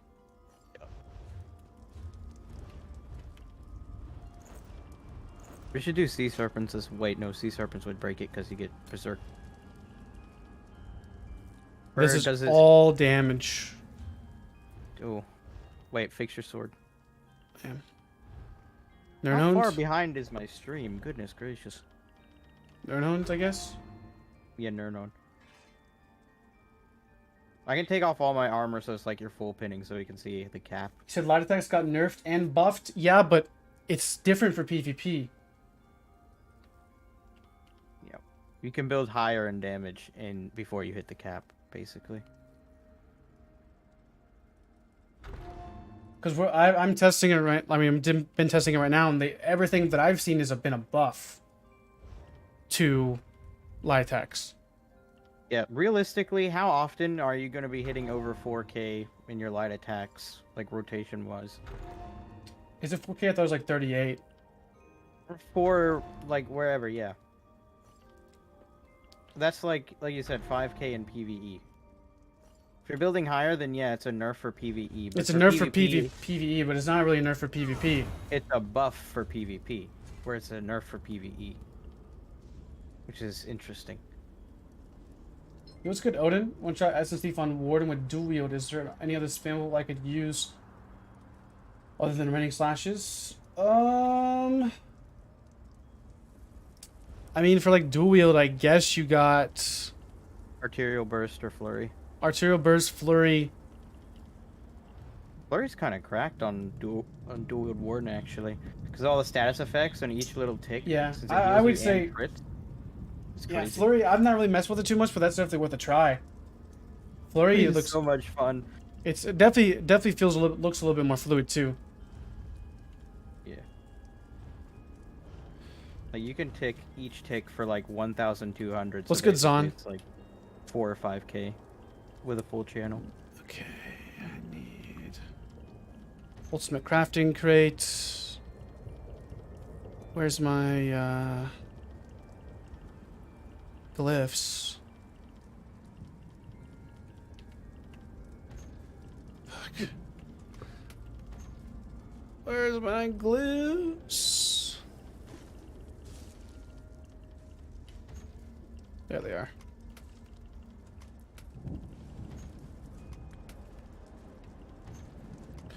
So jewelry, we're gonna go with damage.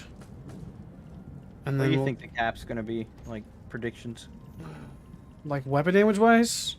Both, yeah. I think probably 7 or 8 makes sense. Yeah. Because then you're like 6 is like average of PvP builds right now are not above 8K for the most part. Like except for like back in the day in older meme builds, Well, I remember on my Mac, I think I got up to like almost 9 or 10k spell damage. But I just don't think that those are really viable much anymore. Like, that kind of damage is like not even gonna kill people. You have to really focus on pressure damage. Sustained damage. Yeah. So you'd be better off after a certain point putting those into resources or things that can keep you in the fight longer. So I'm not gonna go with any glyphs. I need to transmute my jewelry. Transmute. Yeah, we could do that with fighter's guild abilities too to get our damage up even higher.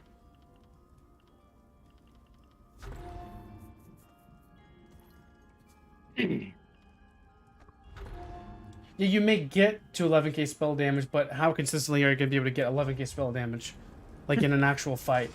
Like I'm not like I'm being honest. Like you're not gonna get that much damage all the time. Every time? How long is that duration?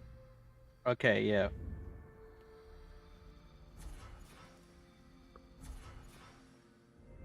Every time 20k spell damage. All right. Well, you need to make a build video then.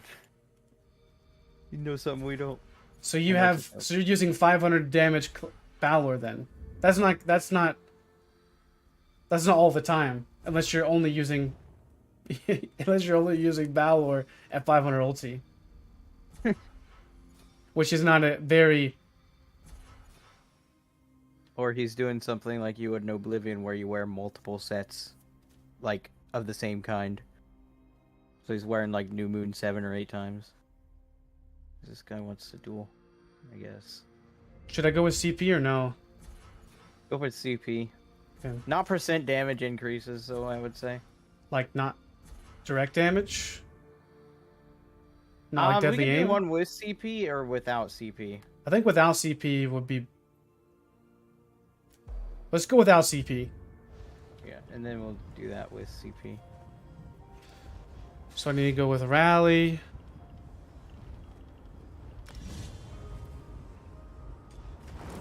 We'll go with Rally, then we'll go with like Spec Bow.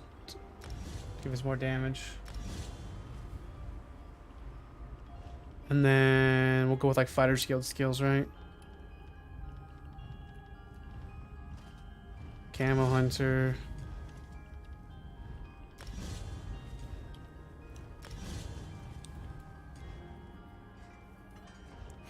Okay.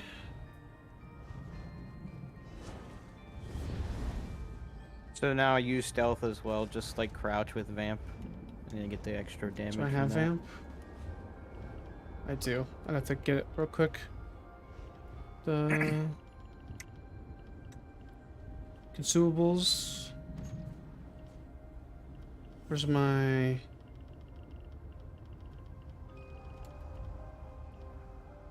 food at?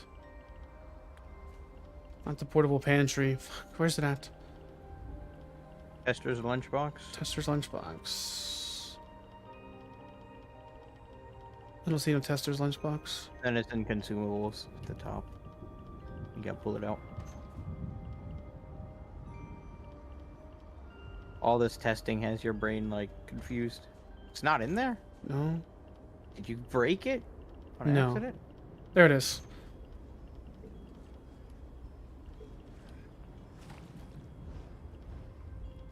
Oh my goodness. We're testing light attack damage.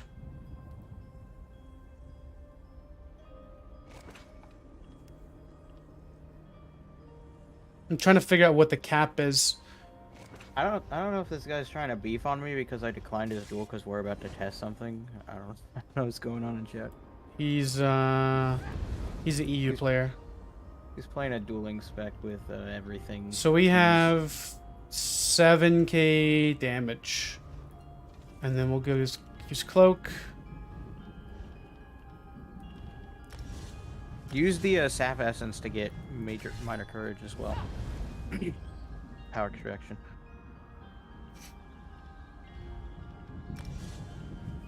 Ah, oh, dang it, wrong morph.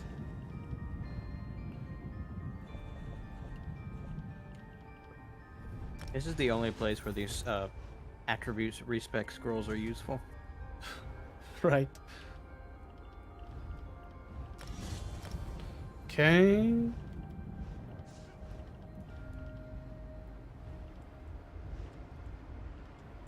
Alright. So our damage looks like it is...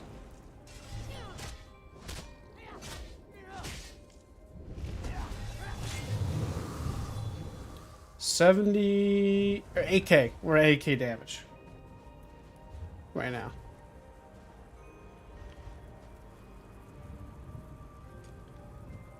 So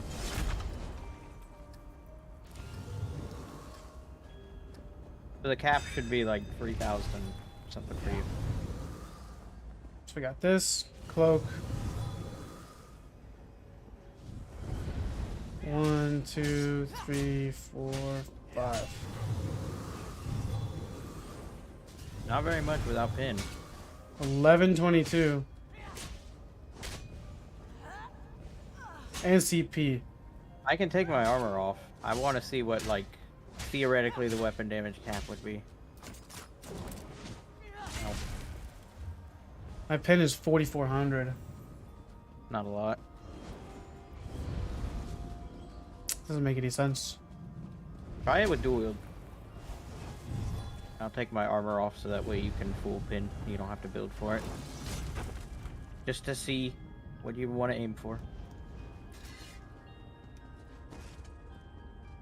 Well, then that means it's already capped out then, possibly. If it's capped at 1,000, that's what I want to see. I know it can go higher though. Has to. I think it's capped out. So gonna it's go with birth- actually just cut in half? I think I'm going with both Eyr0n. Eyr0n swords. I think it's capped out. Because it doesn't scale anymore with damage up to a certain point.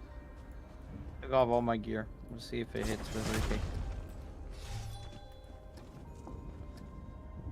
I got 0 defense. 1710. Okay, so I guess maybe it is different now. So it seems like What I 5k thought is it- the cap then. Yeah, there's no point to build over 5k anymore. But so heal up a little bit more. I'm gonna go with this. Oh, that just gave me resistance. Oh well. Okay. Wait for your vigor to go out. So it looks like the the battle spirit nerf does cut the cap in half then. I thought it didn't. I thought the cap was just a flat number outside of battle So spirit. 1628 is what I'm hitting you for. And the easiest way we could do this is 1628, is that what I said? Yeah. Easiest way we could do this is go to take off more weapon damage and run the same testing.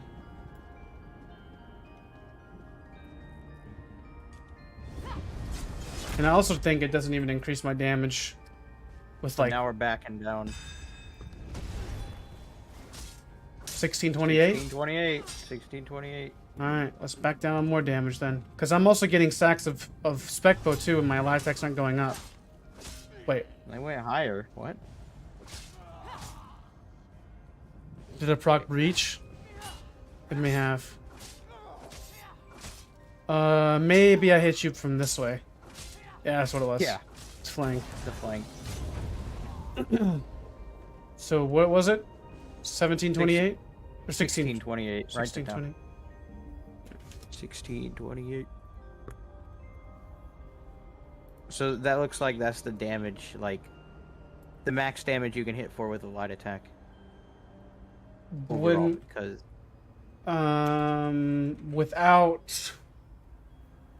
without modifiers or pen in the Yeah.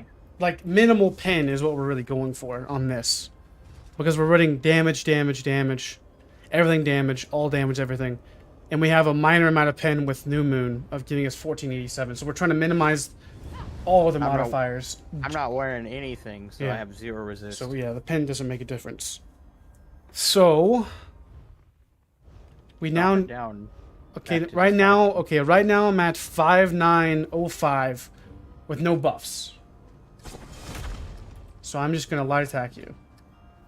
And if it hits the same amount of damage, then we know it's under 5k. It's under 5k. Alright. 1628. So as we can see, that was some lag. 1620. So yeah, 1628. So the cap of damage scaling is under 5k. So we'll keep going. We'll drop Majesty. So now we're at 54. And we can keep testing it.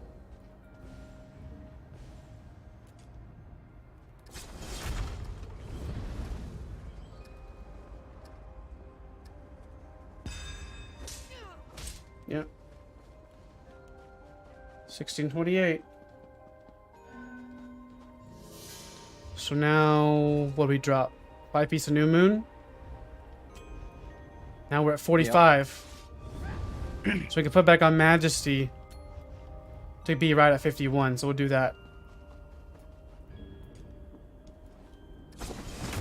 Take off like 1 sword as well. No, that's fine. I got it. We're like 5100 damage right now. Oh. Wait. Wait. It's because it's spec bow. What's my damage right here? 5400. 5458. So it's like 5.3k or something Yeah. is like the max you should build for Because now. we're at 1628. So wherever I'm at with 4 stacks. Alright, heal up. Oh, I'll just kill you. So 5100. Looks like 5300. Because I'm at 1 stack right now. I'm at 5174. 1611 is a 52. 1627 is a 5300. 1628 is at 5300. So 5300 is the cap. So don't build any higher than that, and just put Bloodthirsty on it after that point, pretty much.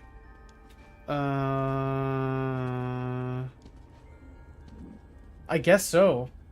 Because this would increase your damage and your healing potential. Like going with Bloodthirsty will increase. It increases everything else. It's just not a light attacks. Right? I don't know. Does Bloodthirsty affect the light attack scaling? Well, we can try it real quick. So we know the cap that you can hit for with that is 1628 something. So does that mean I put resistances on just a little bit? No, because that's the base modifier. Yeah, That's the just base. that base with damage, no modifiers. And that's with full pin too. Full pin.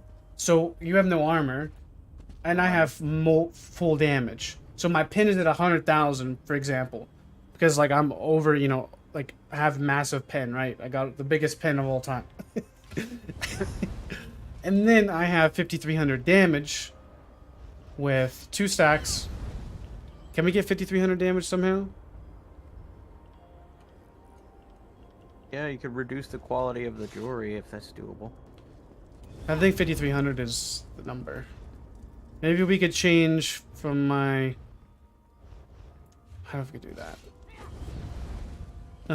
No, we could just go another Fighter's Guild skill, maybe. Get to 5,300. 5378. I need to wait for my Relentless Focus. Well, I could just do this probably. The CP should make it hit harder. This percent. So we're at right now 5378. Let's check it one more time. No, we're not trying to do the CP stuff because that's gonna increase it. We're just trying to figure out what the base number is. Yeah, the 1628. At 1628. 5378 damage. Yep. So if I go and drop this and go for like Mage Light or something, doesn't matter. We're at 5100. Let's see what that does. No other buffs up.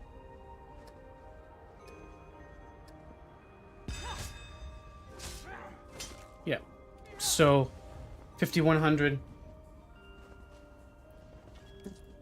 And we're at 1595. If only we didn't have to do all the testing ourselves. I mean, it's fun. I enjoy testing things.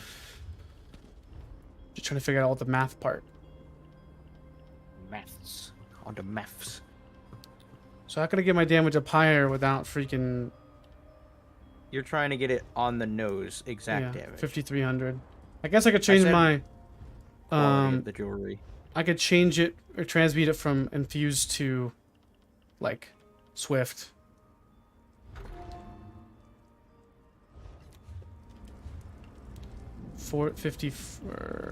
Yeah. 5100.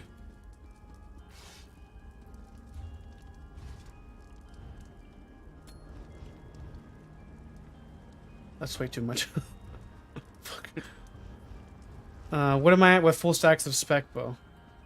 If I'm at 5300, then we're chilling.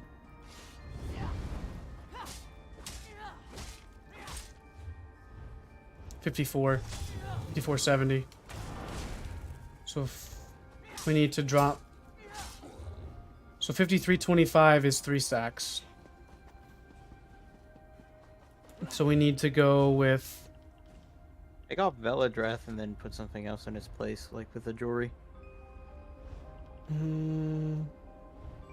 Or we could go with dropping one of these off. What's this do? Yeah, drop some medium armor. No, I dropped Mage Light, or put Mage Light on. 53.35. There we go. We're right there at it, I think. If this is for 1628, then we found the number.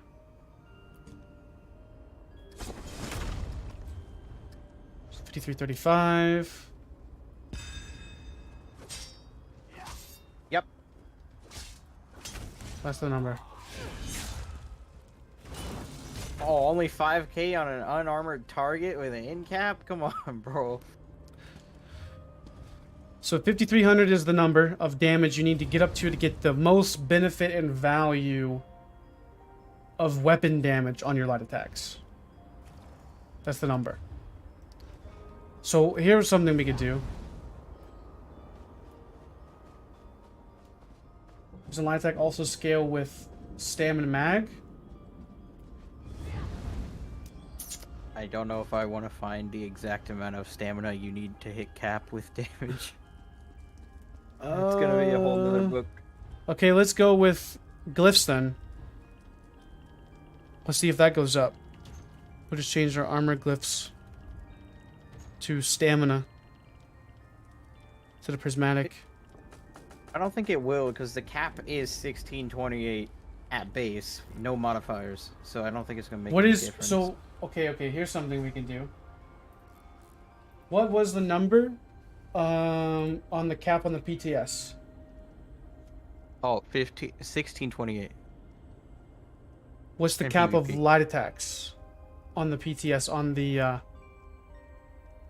like the number? Was it 3850? I think so. On the PTS notes is what I'm meaning, sorry. Not the PTS. Okay. What was that number?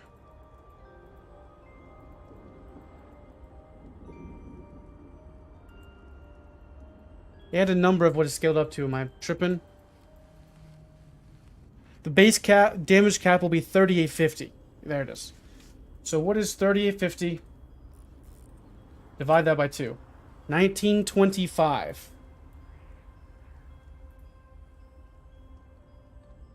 Yeah, that doesn't really make sense.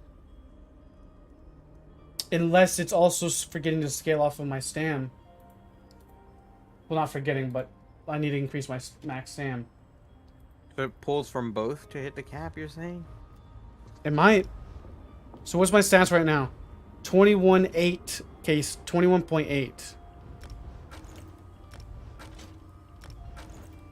I'm about to find out here in 2 seconds. So now we're at 23.9. And I need to get to 5300. I think that gets there with this.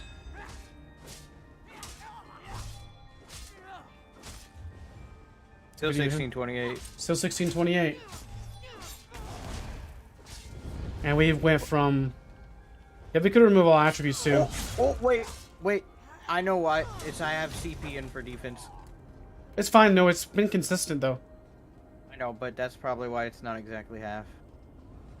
That is true. That would make What? sense. Because that would mean... Take them out. Because you got the... Damn it, Epic. What? Just kidding. Just kidding. I can take it out. You can see.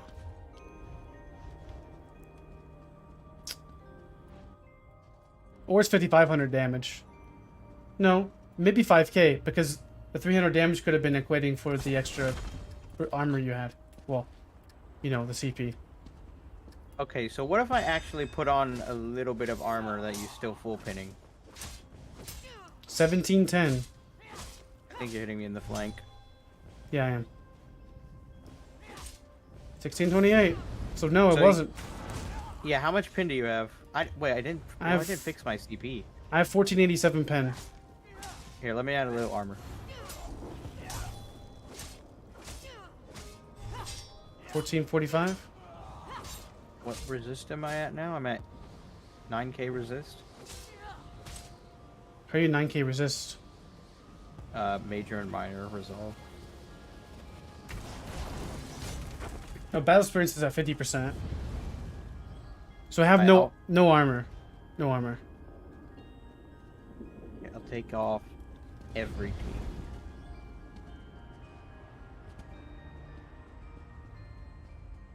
No CP. Biotech Weaving is more of a No mechanic in assisting skill rotation anyways. I figure the damage is what it is. Yeah, but it's more than just it is what it is. Like, because light attacks add burst. I got no armor, no CP, no nothing. Okay, Complete that's... blank slate. Okay.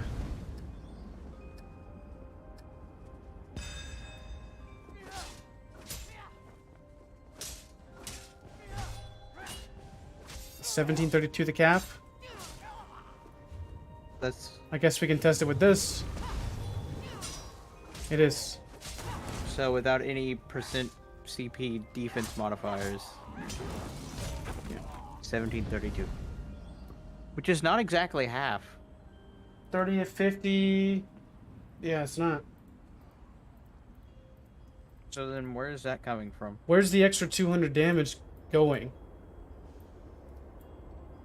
Something the battle spirit doesn't tell you. Top 10 PvP tips and tricks. Because if the cap of light attacks is 30 at 50 of scaling, and we can't scale it up anymore.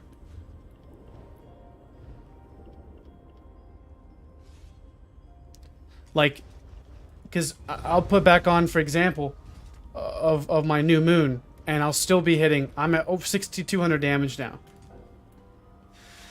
What are you putting on now? I'm just putting my build back. Oh, okay, we're not done. There we go. So you're naked, no CP. Nothing. Yep. Then we haven't even gotten to the live server yet. So this is the problem. This is on the VTS. So you're naked? Yep. 1732.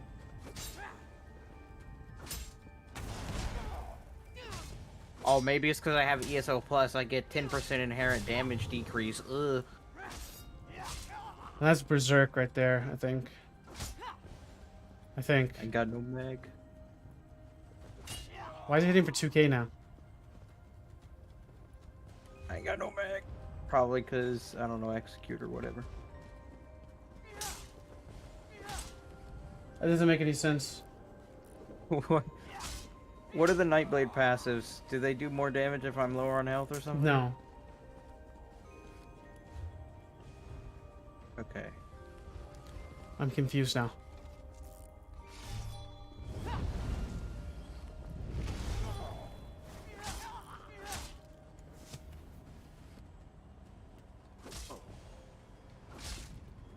Why is that going up?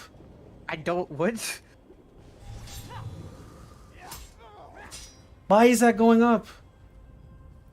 Does everyone have like inherent bloodthirsty scaling?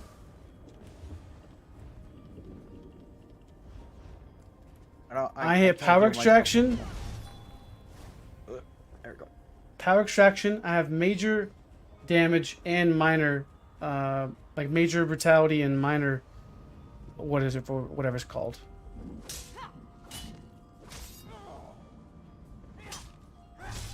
$1732. I have 5 stacks of spec bow.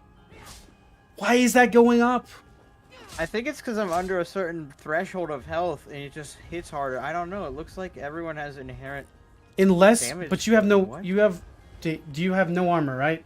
No armor. No armor. Nothing has changed except my health. That's the only factor.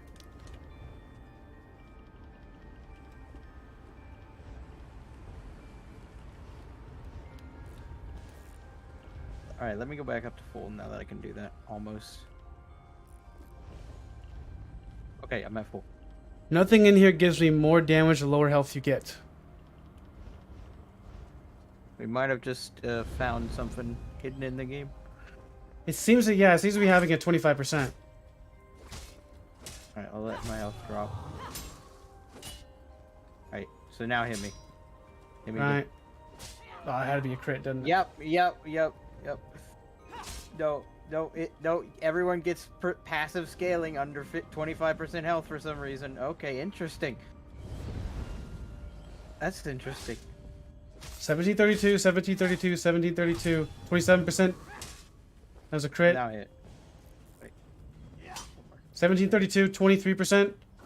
2079. What? Is What? it okay, then What? dual with passives. Dual with passives. Oh, I was about to get excited. Increases your damage with your dual abilities by 20% against enemies under 25% health.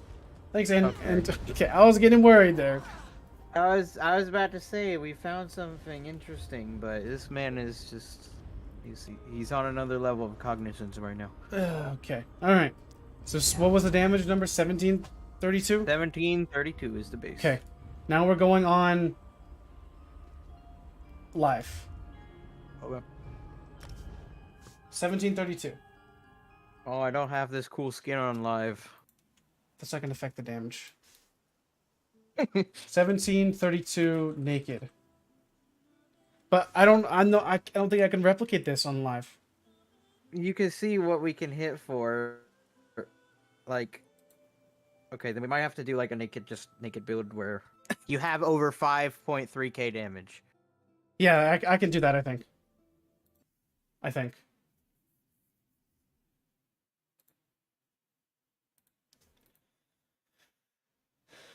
So basically nerf on PTS? I don't know.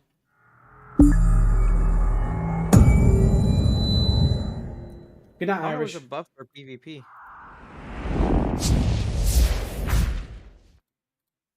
I thought about they to were find out. separate, but I guess they're not.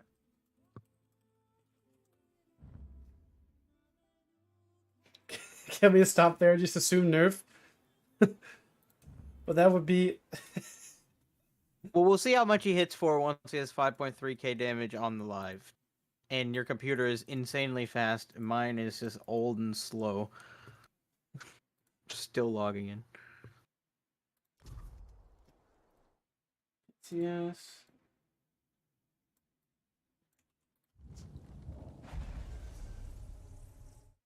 So if I just gotta get to 5,300 damage, right? That's all I gotta hit. Yeah, I'll take off everything. Because then I guess I'll remove my CP as well. Because I didn't have CP on.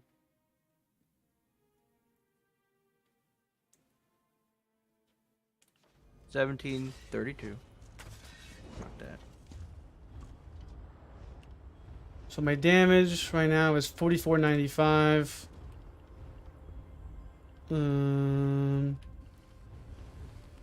I have Bloodthirsty on, so can't use that. Guess we can go with this. 47.27 with Rally. I guess we'll go with light attacks too. 5,100 damage. Then I guess we'll go with the Warrior. Do-do.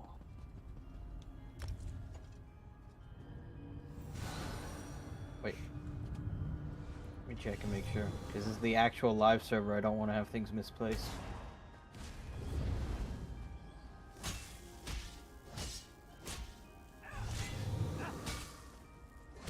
So we're 5,400 damage right now. That should cover it. Were we using dual wield? We were using dual wield.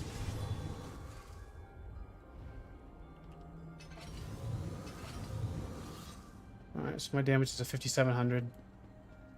Maybe it'll drop the 57. Yeah, 53.92. No mitigation. We're good.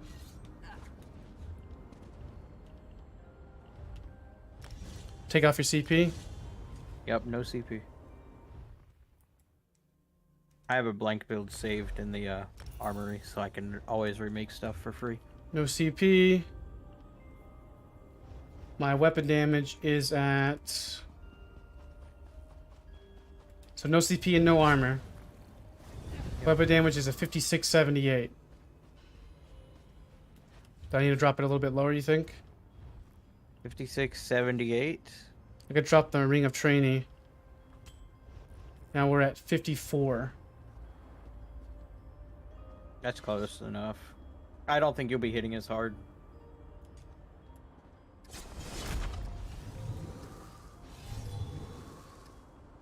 Oh, this is sharpened too, but it doesn't matter, I guess, because you have no armor. Yep. Alright. Ready? 1203.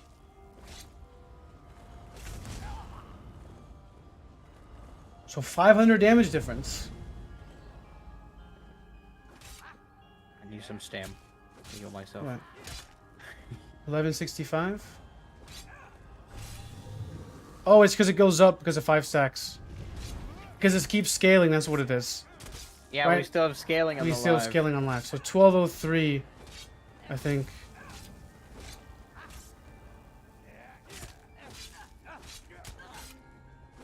So 1203 with 5400 damage.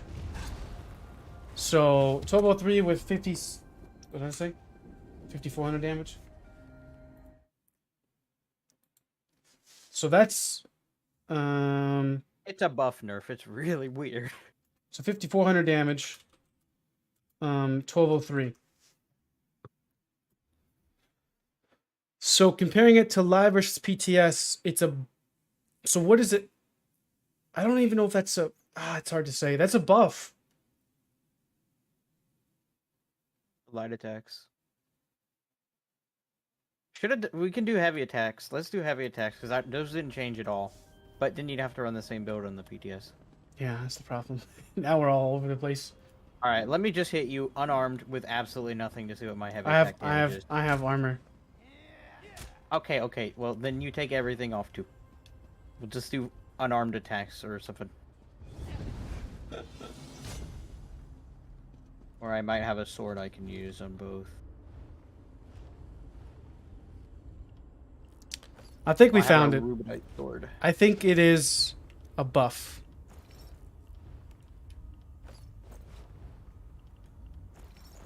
But you only get the buff up to 5300 damage.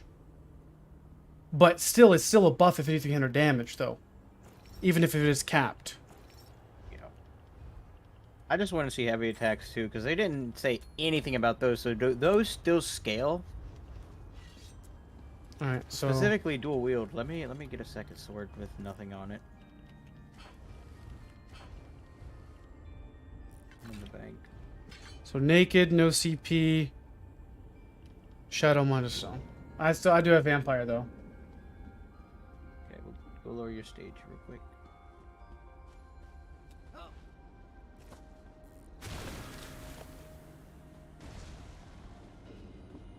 Wait, I don't have any passives in my dual wield. So... It appeared to be the cap of about 5300 damage to get to the cap damage on PTS. Okay. So you got nothing? Nothing. So No I armor. have nothing too. No CP passives, no nothing. Just dual wield because I want to test light and heavy attacks. So light attacks. Oh wait, I'm a Sork. My damage scaling passive. Oh, right.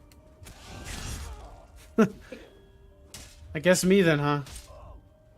Yeah, I you're gonna guess- have to do it. Because I got percent scalings and sword passives. Alright, well, I'll have to get rid of some of my skills then. It's okay, I can trade you these 2 trash weapons that I have in my inventory. They're just base dookie weapons. Let me get rid of all quality. these skills.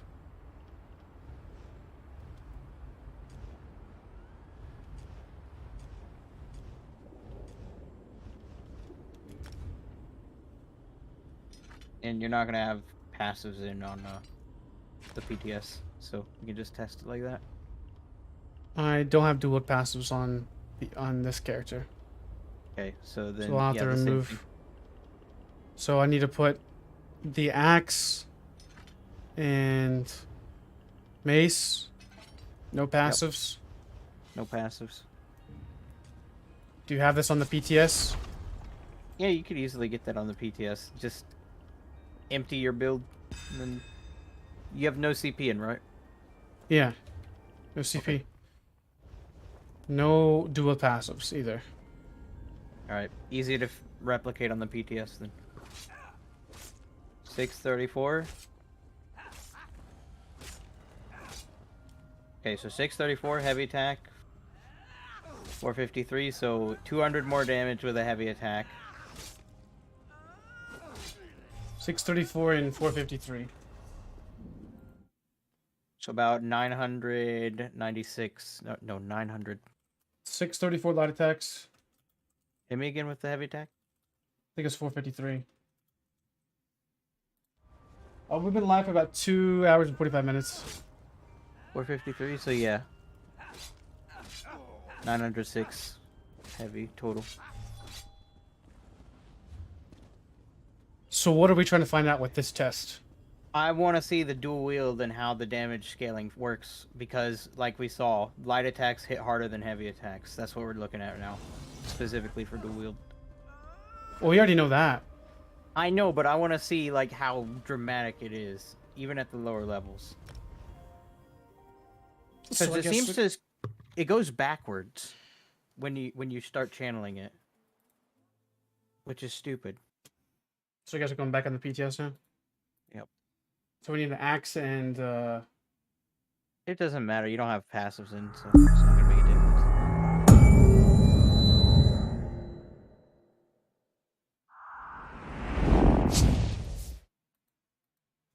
We'll actually also be able to see like the absolute minimum base of light attack damage, so we can see how big the difference is. I guess that's just with light weapons though. Yeah, but this is for science. Gotta get So excited. do I get for on science. my regular knife blade or do I get on my PTS knife blade? Either one. Should just be removing passives. Okay, I'll get on the PTS one. Oh, this testing stuff sucks. What do you mean? It's relatively entertaining. Well, it's like wrapping my head around it, trying to figure out why it's doing what it's doing. That's the problem. Yeah, It's like it's a buff and a nerf, but it's hard to explain why it's where it's a buff and where it's a nerf. That's what we're trying to figure out. Like, where's it's a nerf to the high end and it's a buff for the low end. So they did what they actually set out to do with this change. For once, they actually did something right with what they were saying that they wanted to do. So I need just a random sword. Yeah, CP 160, just random 2 white. So it was an axe and a sword, right? axe and a mace. If you want to be very, very consistent. Axe, no traits. No traits. 160. Nothing. Make sure it's not of the set either. Axe and mace. No passives.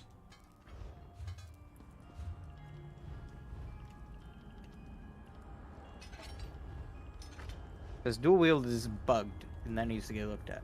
Because that's stupid. So I need to remove all my dual passives. Yep. Okay. Do I need to remove... I need to remove all my skills off my bar. Okay. CP. Gone. I need to remove all my armor.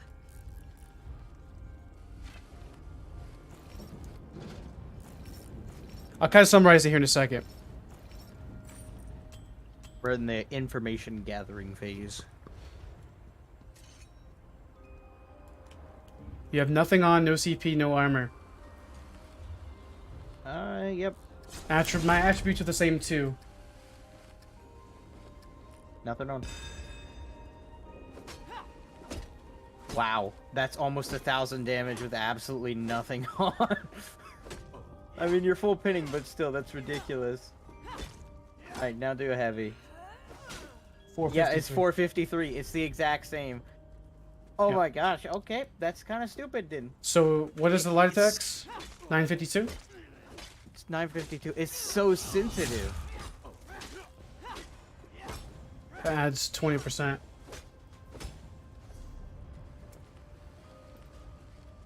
So this is live. BTS. This is 952. It's 453. So, here's all the information we've gathered. We can also check the percentage now as well with it to see exactly how much it is, because it's not 50% like they said. If you get 33 again, then they lied to us in the patch notes. If I get 33% again? Yeah, I think it is 33%. It looks like it. Because it's 600 to 900, right? Which is 33%. Yeah. And that's in So PvP.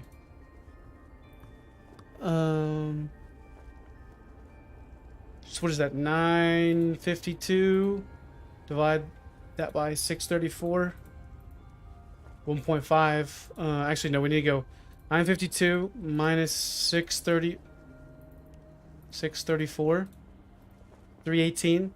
So we go 318 divided by 33.4%. That's the same number I've been running to the whole day. All right. They lied. I mean, it's not that big of a deal, but now we know exactly how much it's changed. It's 33.4%. So it's a buff by 33%. Roughly. In PvP. I think that's I thought you got the same results in PvE. Did I? I think so. Maybe. There's so much information to come through. So it was Nightblade week 1. Here we can test this right here. 34, 38. And then subtract that by 2292. So 1146. So divide that by 34, 38. 33.3 on that one. That one's 33.333333333. That's in PvE, by the way. It's 33% to me. Yeah. So it appears that light attacks were actually buffed by 33%, not 50%. But they were capped as well. Like if you had 8k damage on the live server. But I had the exact same build on the PTS and the live server, and my light attacks were hitting for 2292 on the live, and they went up to 3438 on the PTS. They went up with the same build. So if we were to everything has gone up.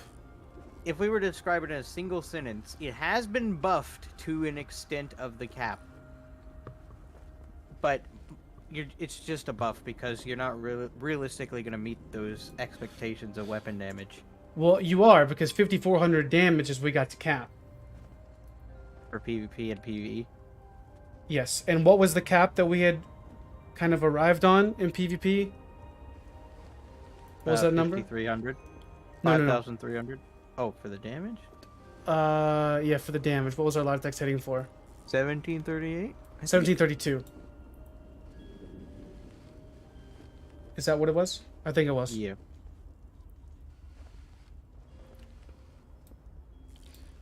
But that still doesn't explain... But it could explain. 3850. Wait. 1732. That's 44%. Right? What? Oh, well, actually, no, it's...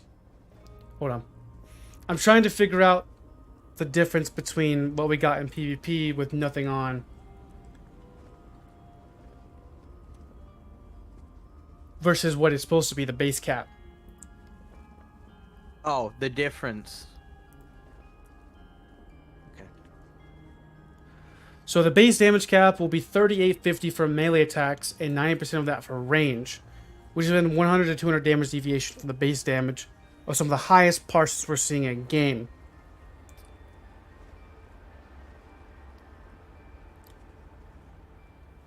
Note this base damage cap is not a cap in terms of how much damage they can do in general. This number is purely on how much the damage cap can reach with your stats, such as weapon or spell damage. This base damage cap will then feed into the rest of the combat calculation system with things such as critical bonuses, damage bonuses, mitigation, and so on. So that 3850 can still return a much higher value in actual combat situations.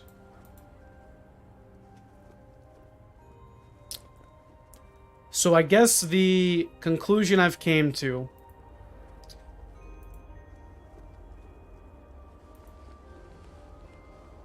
let's see here. Let's comb through the data. Is this what happens when ZeniMax actually does something just right? Okay.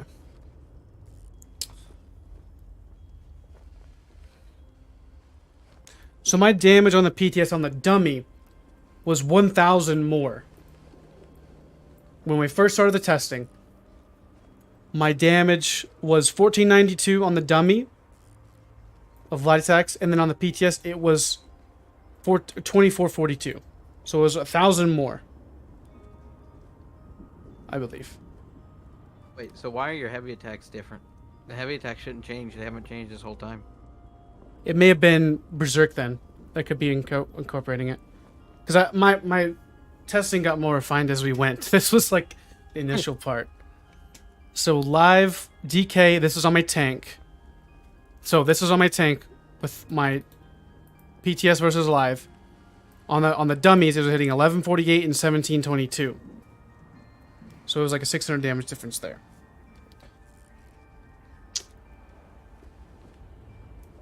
$36.42, $24.27. Heavy attacks were the same. 2H, $34.38, $22.92. And then heavy attacks were the same. With Spec Bow and Rally on, it was 43.17 versus Live, which was 28.77.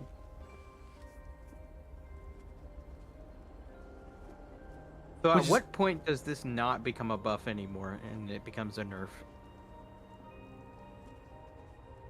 In PvE, it seems to be rather high. Unless we get up to 5,300 damage. Because after I got so high of damage, it stopped giving me extra damage. And I think 43.17 was that number. I think. Because it stops giving you extra damage as your weapon damage goes up. That's the only cutoff point. Is weapon to spell damage. It doesn't incorporate something like pen.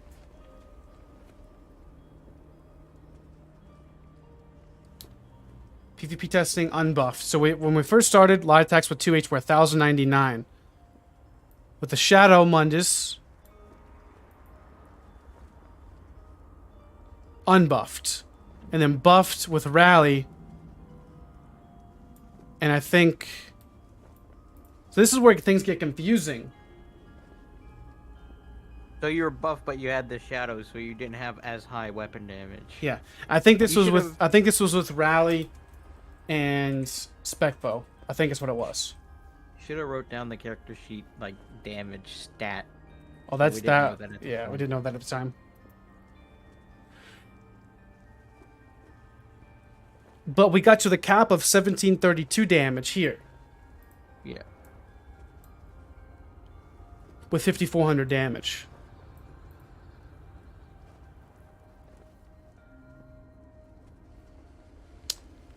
So the cap appears to be 1732 with scaling with weapon and spell damage, which is very low. But they said pin would make it different, but we had no pin, so other modifiers as well, so percent damage boosts. I remember light attacks hitting for upwards of 4K in PvP before. Unless this was the damage we had on live that I didn't notate down because I was trying to get information. That might, I think that is. 1203 was live on the same build with 5400 damage, I think. That's what we just tested just like 20 minutes ago, I think. Yep. So the cap appears to be right around 5k damage. I just want to say that. I don't want to say exactly what number it's at. Between 5.3 and 5.4. Yeah, somewhere around there. 52 to 5400 damage is around the cap, where you stop getting scaling of your light attacks. But it's hard to say, because then you can get damage bonuses from everything else on your like, the more you increase your damage, the harder your abilities hit for. Ew. We did play around with stamina some, but it didn't seem to make a difference. We had over 5k damage, increase our stamina, and our stamina never increased our damage. I think what he's asking is if you had like 4k damage and then you had like 30k max stam, Yeah. would you still be able to hit the cap? It didn't seem to affect it any. It might have separate caps, but we didn't have any of the builds we had. I don't think had anything over like 22k stam, so it wasn't like we were getting a lot of stamina, if that makes sense. So even so, what is it would still be base? So what does the numbers mean? Like, what do we, I guess, extrapolate from the numbers of 2 hours of testing? 5300 damage is the cap modifier that you get, approximately, to scale up your light and heavy attacks. But what's freaky to me, and what's something I still don't understand, is why did my light attack damage go up only like 200? What's freaky to me is on the testing stuff on, like, hitting a player went up 200 damage while testing. Did we test the live server against this? Against the what? The target dummy? No. PvP testing unbuffed PTS. We never went to the live server and got those numbers, did we? What were we testing at that point? PvP testing unbuffed light attack 2H. That's what I wrote down. Oh.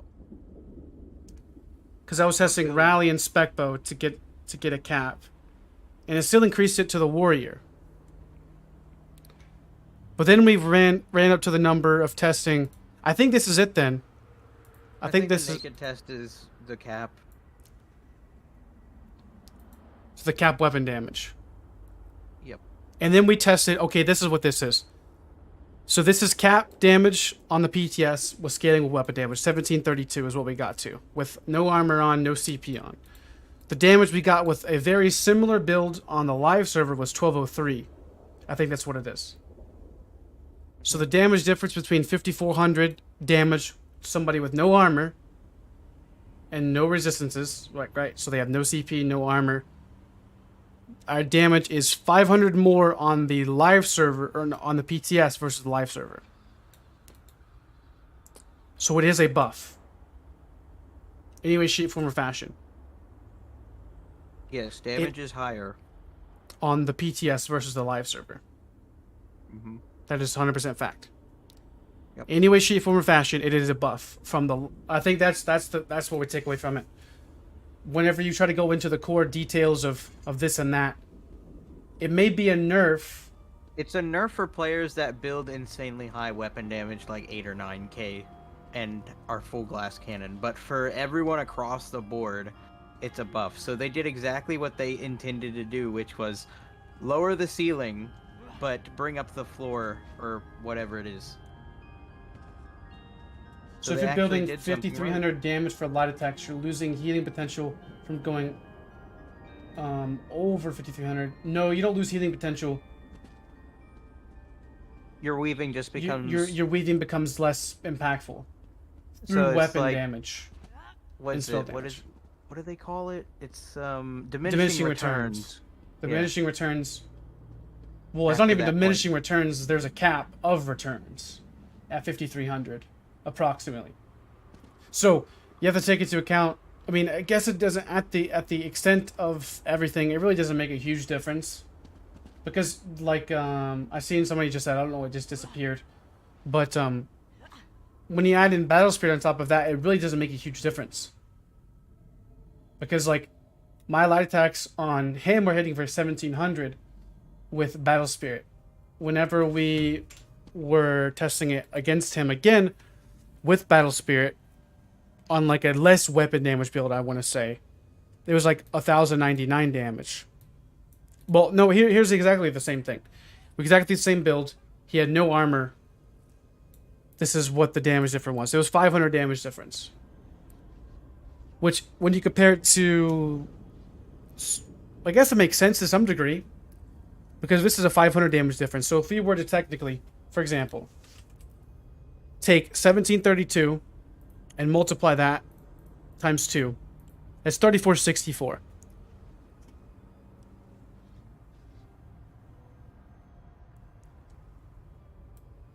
That's a pretty relative number comparability there, right? 3464. And we also have to keep into account as well that the NPCs have resistances too. So 3464 versus the live, right? Or that's PTS, 2292. So what's, 1203 times it by 2, 2406. So that's a little bit off, but I think it's also resistances too. So if you take whatever number pretty much in PvP and divide that, PvE and divide it by 2, that kind of gives you a ballpark number. So my question really quick is, what kind of damage would you have to have, weapon damage on the live server, to hit as hard as you do, like at the cap on the PTS? Boy, it seems like a significant amount. Yeah, it would be like 8 or 9K, probably. To really get up there high. Yeah, to hit where we're hitting now, like where everyone's going to be able to hit. So it is a buff. Yep. Jeez, I was want to test a whole lot of stuff today. I mean, it's only 8 o'clock. Sure. Yeah, you do have to take into account of damage resistances as well, but we were wanting to get the core value of like what the damage number was. I mean, if you're running the same gear from live to PTS and you go in light attack, your light attacks are dealing more damage. That's 100% fact. It's a nerf for the players that somehow have 12K or more damage. Yeah. But it's a buff across the board for everybody. Yep. But I'd say so. in the whole scheme of things from the previous updates, then it may be even just like maybe a 10% nerf from, pre-update 35. But we can't test that now, so. I mean, I actually could. I have the data still from my one-shot stamp sork, and they didn't change anything about that, so I could, but I'd have to do so much digging, and it would be irrelevant to do that at that point. Yeah, correct. So you do lose healing potential if you only build a 5,300 damage compared to a build that builds for more than 5,300 damage, but your light attacks are going to be hitting for relatively the same. I can safely say you should still build like more past that. Aim for about 6K as the Yeah. cap, because like you're gonna have resistances taking effect, percent mitigations as well. So realistically, you'd build up a little bit higher than that if you could. Yeah, you really don't focus your builds around light attacks anyways, but you kind of want to know a number where you like what if it was at like 3K damage, right? Like you see what I'm saying? Like what if the cap was at 3K and you're like, well, shoot, my light attacks, that would be a nerf for 90% of the population if it was a 3K. If you think about it, because every build, I would say, for the most part, in PvP has above 3k damage. You know? That's where we were trying to figure out what the number was. And 5300 is a reasonable amount to where it's not gonna be, like, affecting every build all the time. Now, if you're stacking, like, 2 sets like Clever Alchemist and New Moon, yeah, your light attacks aren't gonna be scaling as much. Possibly, but even then they received a 50% buff, so where do you draw that line of where they're not hitting as much? Because every single build I tried, I don't think I tried Clever Alchemist and New Moon because I don't have that on the live server. But with my basic build that I did have, I did test all of that. And I think I had about 5,500 damage or something like that. So, I think it comes to the conclusion of light attacks are a buff. They are a buff. That's all. I mean, do a video in like 10 seconds. Light attacks are actually buffed, and then we did 2 or 3 hours of testing, and then just to come to the lapse. Just to come to the conclusion of light attacks are buffed. That's all I have. Peace. Still, you got to talk about the stupid thing with dual wield heavy attacks. That's dumb. Yeah. All right. So there's that information. Yay. I need to save that. All right.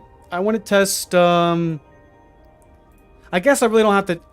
Let's test elemental susceptibility. Are we on live? Yeah, no, we're PTS. Yep. I want to test LA-sus.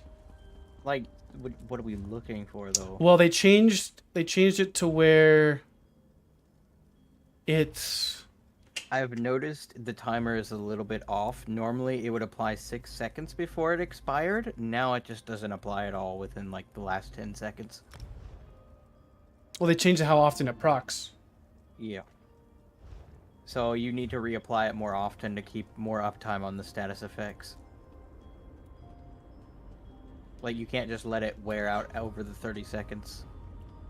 Yeah, the heavy attack thing is kind of annoying. Yeah, I do agree with that. Because it's like, light attacks are now stronger than heavy attacks. Like, there's no... Now, which is fine, but... Like, they need... It ain't fine! What do you mean?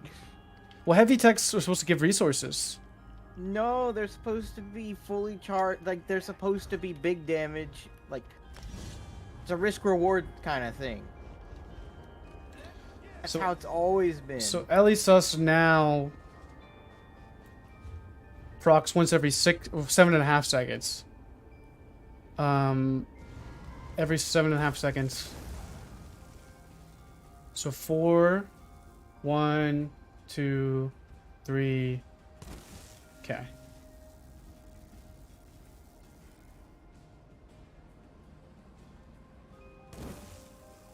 So yeah, they made it to where LA-sus procs once every 7.5 seconds, up from 6. So before it would proc and have like a super low cooldown.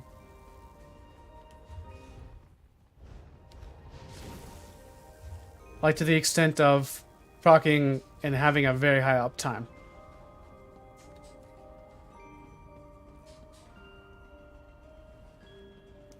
So that's LA-sus. So it's, I think, so if you see, look at this number here. So every 6 seconds, I believe, is a live server. And this is now every 7.5 seconds on the PTS. So they kind of made it to where it has 1.5 more seconds of downtime to make it not as potent, which I definitely agree with. That is really weird. Blockade. I guess I could just, I could record these on separate. The DK changes, new chains, and then Harmony Necro. I mean, I guess. Sorcerer's Mage's Wrath. I guess I'd have to get a house and get a bunch of dummies to test that. To kind of see. So you want to test as much as you can right now. Well, there's really nothing else I could test now, to be honest. The light attack was the most important one. Because I can just document and just, like, record Wall of Frost, like, not immobilizing NPCs. Because that doesn't really matter for, like, PvP testing. Yeah. See you, Beefy. So that's really all those changes. Now it's like making builds. So Isn't what that the title of the stream? is New making meta builds? builds? Alright, let's make a build. I don't want to run stars. I definitely don't want to grab stars because stars is a little bit strong. Let's make Wrecking Blow work. Get that out of the way. I tested That's our Wrecking goal. Blow yesterday. Did you make a build And- that made it work? I was going with the old school Wrecking Blow into Take Flight DK build. And I was testing out one of the new sets, the Nyx Hound. I need to get my inventory space up real quick. Yeah, I'm gonna switch. So what I was going with the other day, or well, yesterday. Well, the Disdain would cause all 3 debuffs not to fall off for 3.5 seconds, if I'm not mistaken. Yeah, Disdain would increase the duration, but you're better off going up. You're better off going with like Force Pulse instead of using Susceptibility if you're using Disdain with Charged. Because like, there's no point in going with Disdain or with Susceptibility if you're running Disdain, in my opinion, because you're gonna go with Force Pulse for the most part, I would say. Unless you don't have Breach. Yeah, but even then, you're still gonna be using Force Pulse. I would hope at least, but I guess if you're not, then I guess you don't have to per se, because that would increase the duration effects anyways. But I tested Wrecking Blow, and there's also some bugs with it right now, which I'm going to talk about when I do the video as well. But the bugs with Wrecking Blow are pretty annoying because Build the beans. Exclusive. if you look at Wrecking Blow,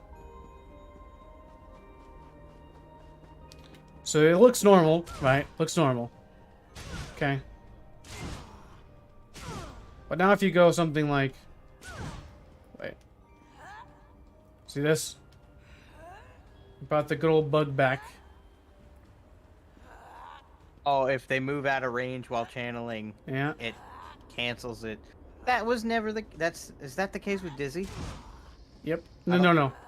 No, No, Dizzy doesn't have see, that look. issue. So I'll do this a few times. Not firing. Okay. Wait, so come here. If I walk behind you in a duel, it's gonna miss, basically. Correct. Right. All right. So. Wait, did I invite you to Tales of Tribute? Yeah.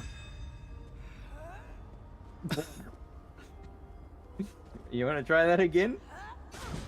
Oh, you proxy serpentine. Come on, try and hit me. It doesn't even let me cast it. It like just stops. It's so rough. Come on. Almost got it. It's like that one commercial with the with the dollar bill. Gotta be quicker than that. Oh, you gotta be quicker than that. Dude, look, it doesn't even work. Yeah, when everyone and their mother runs Expedition, yeah, It don't even fire. yeah. It won't even work. And now watch, I'll change the Dizzy Swing and it'll work. But that was always the issue with Wrecking Blow, I think, as well. Dizzy never had that problem.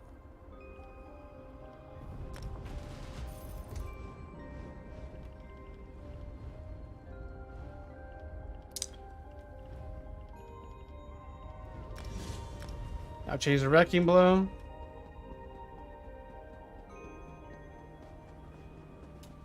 You guys ready to see some impossible trick shots?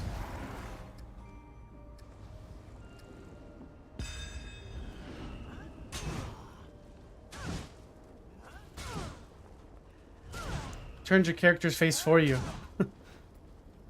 I'm not even using my left analog stick. I'm all the way over here. Alright, hit me. Alright, what? Try and hit me as I run by you. I want to see how big the range is. It winds up a freaking... Look, it's moving my character screen for me. Press the button. What the frick? Call of Duty aimbot. And now, bro, that's weird. I was behind you. It is like the ultimate bot skill right there. It is.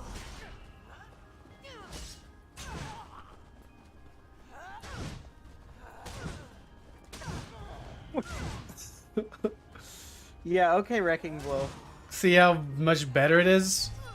Like, yeah, for targeting purposes, it's just not even competition. Like, look at this! I mean, you way over here with...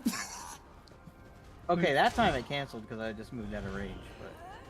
Yeah, that's his target out of range. There we go. But if I'm, like, walking through you, dancing in your character... I'm behind you. I'm trying to stay behind your character model.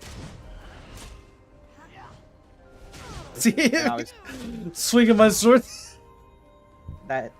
Here, just walk right. So stand right there, and then just walk behind me. I'm gonna dizzy swing. All right. And then move my camera for me. By the way. Alright, well, let me watch that on yours. It moved your character to face me. That is why that combo with sub assault is so nasty. Because you're not gonna miss. The second that dizzy swing goes off with your sub assault, you're gonna be facing the target that you need to hit. So if I'm just The only way you can get out of dizzy swing's range is literally just to run out of the range, like, because it's not gonna miss. Like I can what even. is that? Alright, you know what? Just let's back up in increments. Okay, just. That's the max distance there. Well, we're also on a hill, so it's gonna be a little weird. I don't know why it does stuff like that on hills. If you're on like a flat surface, though, it's different. But honestly, if you just keep walking, you're fine. As long as you stay within range and they don't dodge, you're good. Yeah, and then you do some like Night Blade's surprise attack or concealed weapon. Always out of range, aren't they? And you can hit from so far away. Oh, you ain't hitting that. And jump and then hit it. I was looking that way and hit it. Yeah, that's just kind of crazy. Oh yeah. So they need to fix. That's the issue. They need to fix Wrecking Blow to where it works like Dizzy Swing. I'm a seasoned duelist now. Watch out. Uh-oh. So there's that. So if they don't fix Wrecking Blow, then it's gonna be unusable. Like it's literally doesn't land at all. Yeah, how are you supposed to hit anything with that? Other than in PvE where the target doesn't move. Yeah. Like it just doesn't. It doesn't work. I think Like that's always been the case with Wrecking Blow, though, so it's not really a nerf. It just needed to fix it. They Or just need to nobody fix- used Wrecking Blow. No one uses it ever. Because Empower was useless in PvP. After the change, yeah. And also, I mean, even... And it also didn't stun, too. It used to. No longer.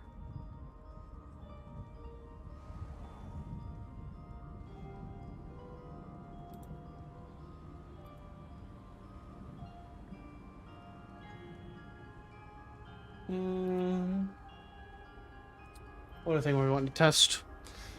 The DK changes with chains. Harmony changes. Guess Ooh, we we could... can test harmony changes. Let's see here. I'm gonna get a nectar then.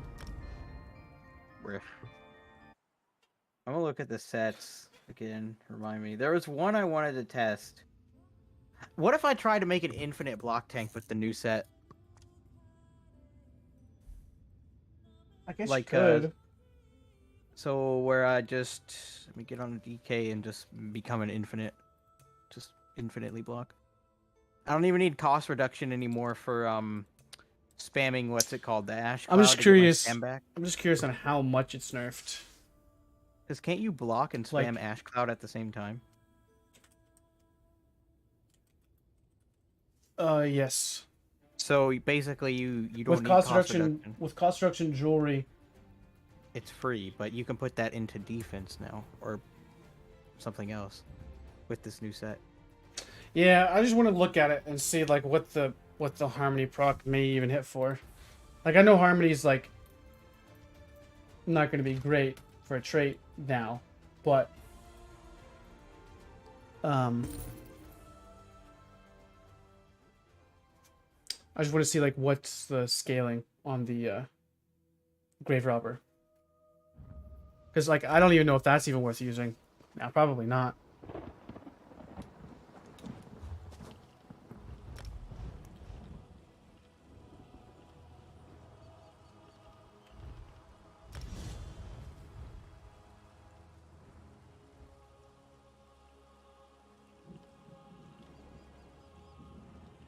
They say the same damage.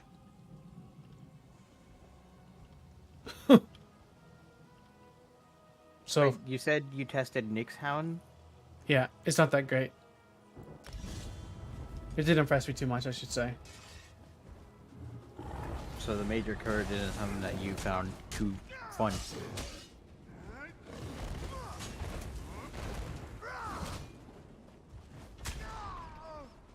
Oh no, I'm gonna die. This frost troll is so strong. This frost troll hurts me. Oh my gosh, you better I'm- watch out. It's a frost troll from Skyrim. Oh, help me, sir. Help me, Health Sork. Thank you. Yes. Oh, my savior. Yeah, they didn't have this in Skyrim where another player could walk up and just one-shot the troll if you were struggling somehow. He Yeah, saved totally. me. Yep. He saved me.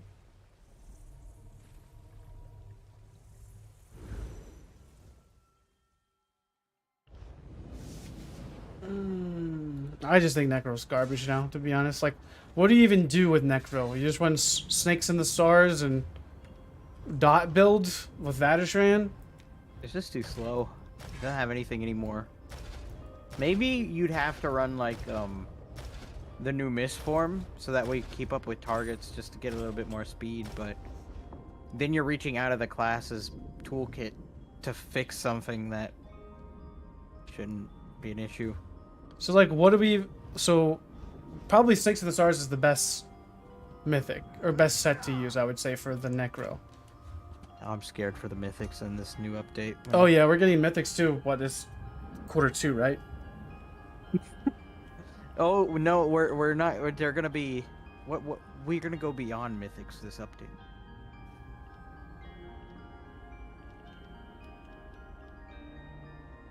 I guess you just gotta run Rapid Strikes. On the... Bloodthirst. If you do wield, why rapid strikes? I don't know. Which one would you go with? Bloodthirst, it procs hemorrhaging in Mangle.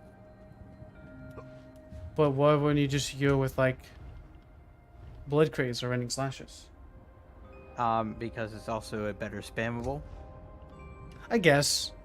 And each tick has a chance to apply the status effect. Don't forget that. I don't know. I think That's Stars is 4 going to be ticks. a really good set. 4 ticks and chance to apply hemorrhaging. The reason why is it's free, like, 17k damage in 6 seconds. Mythic Weapons are next. I've talked about Mythic Weapons. Crazy. But Mythic Weapons are kind of like Arena weapons anyways. Yeah, they know. would perform the same function.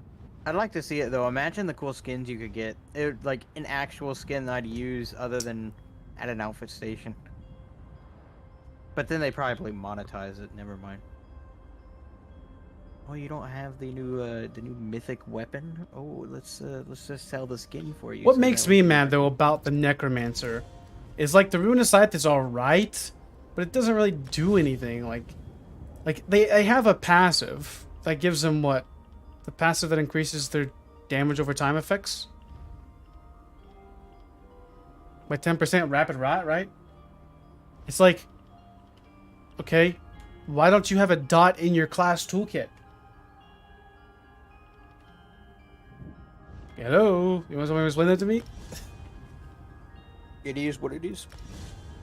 It's like you got blast bones. Like Necromancer's probably better off not even using blast bones.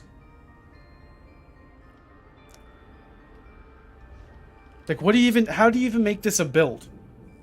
Like, you got to go with HyperX Destro to make it worthwhile of anything, right? So you got to do that.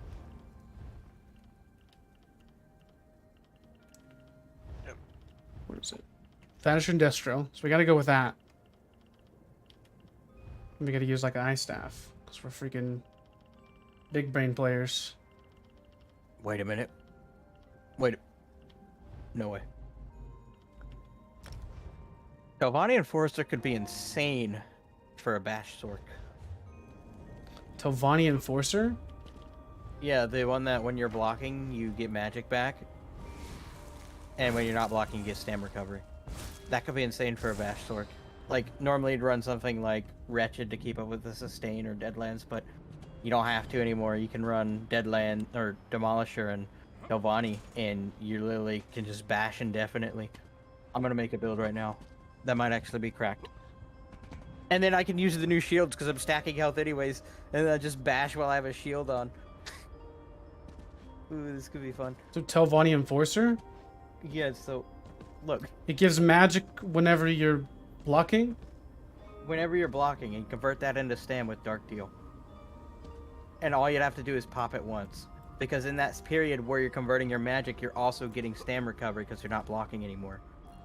So basically, you can just shoot back up to full in one button press, and then just immediately go back on the offensive with bashing. I don't see... So... Look, I'll make a build. No, I get what you're saying, but... Telvanni Enforcer.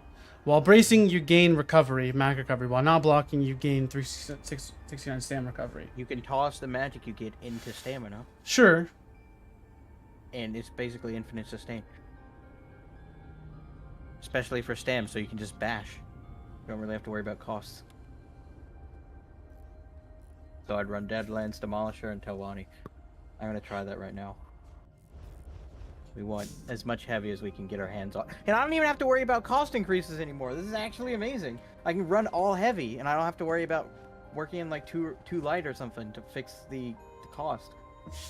Okay, okay. I mean, if you went all heavy... More damage too. Yeah, for It's gonna be bashers. expensive, but you have Telvanni Enforcer, so it's not gonna be an issue. I would like to see something with like Ice Staff and Trifocus. That's what I see with that, to be honest. Ice Just Staff, switching between the two? Trifocus, and switching between the two. And also remember, you don't drop block whenever you bar swap no more. Well, you can get 100% block mitigation super easily on Sork. Super easily. With the armor, what's it called? The other morph of bound armaments, since that one was nerfed, and then you just run the heavy armor buff. Oh, there is that which gives mythic. you- There is that mythic that converts your core combat abilities into magic. I'm not running that. It's a light belt. That's trash. That's the best in slot to get the most armor value, though. I mean, yeah, but Well, so the reason why that's maybe interesting is because if you block with magic, but bash with stam, is that possible? block with magic and bash with stam.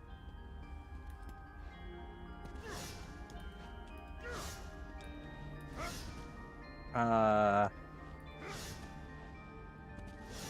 don't know. Just an idea.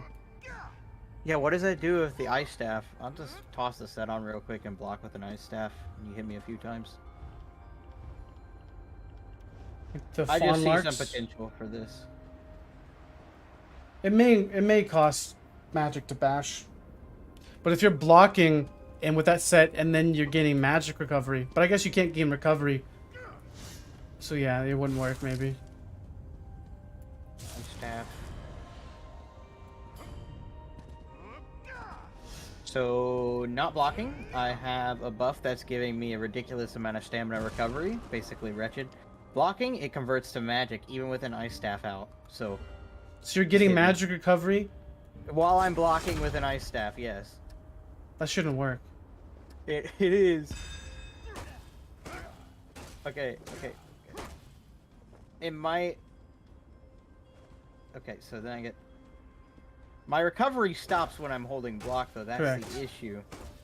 But if I bash, it costs stamina, which is recovering while I hold block. So I can bash indefinitely, technically. So run Yeah, Devin's Demolisher with the freaking eye staff? Maybe. Okay, let me see. I mean, I'm still losing magic, but... You could probably cheese that over with sword. Or you could go from Sword and Board, Devin's Demolisher, and then swap to your eye staff. I could put something like that together real quick. With an ice staff and a sword and board. Because then you could swap to your Sword and Board Bard and start gaining magic back. I saw this set and I was like, you could probably cheese something with it. I'm not sure if that's what I want to test. I mean, you probably have something else you want to test, but... This could be crazy. I've been trying to think about what I wanted to test, what builds. Because there's really nothing's really changing in the patch notes. Okay, so question: are we gonna run any mythic? No, we're running Markin so we can get more armor to bash harder. Always run Markin.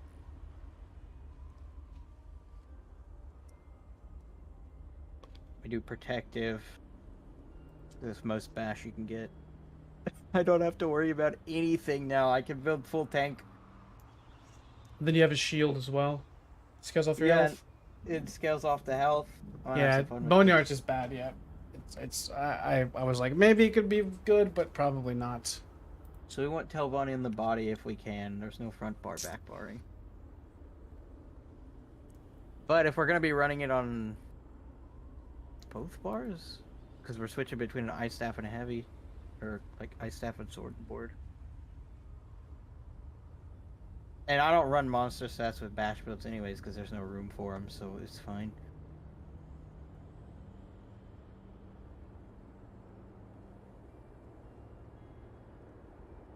Where you at?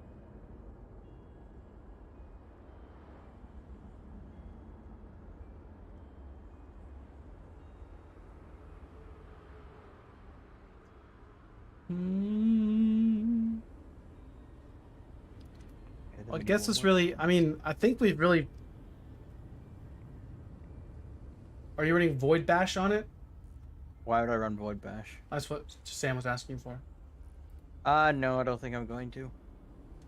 We're going for as much defense as we can possibly stack.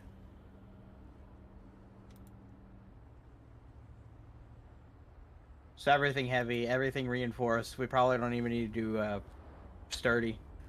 As many as we used to.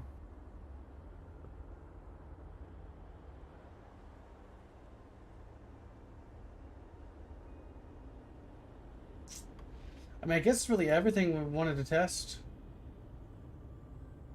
I mean, other than just the small little tidbits that I need to record off stream or something. Like just like for just random stuff here and there.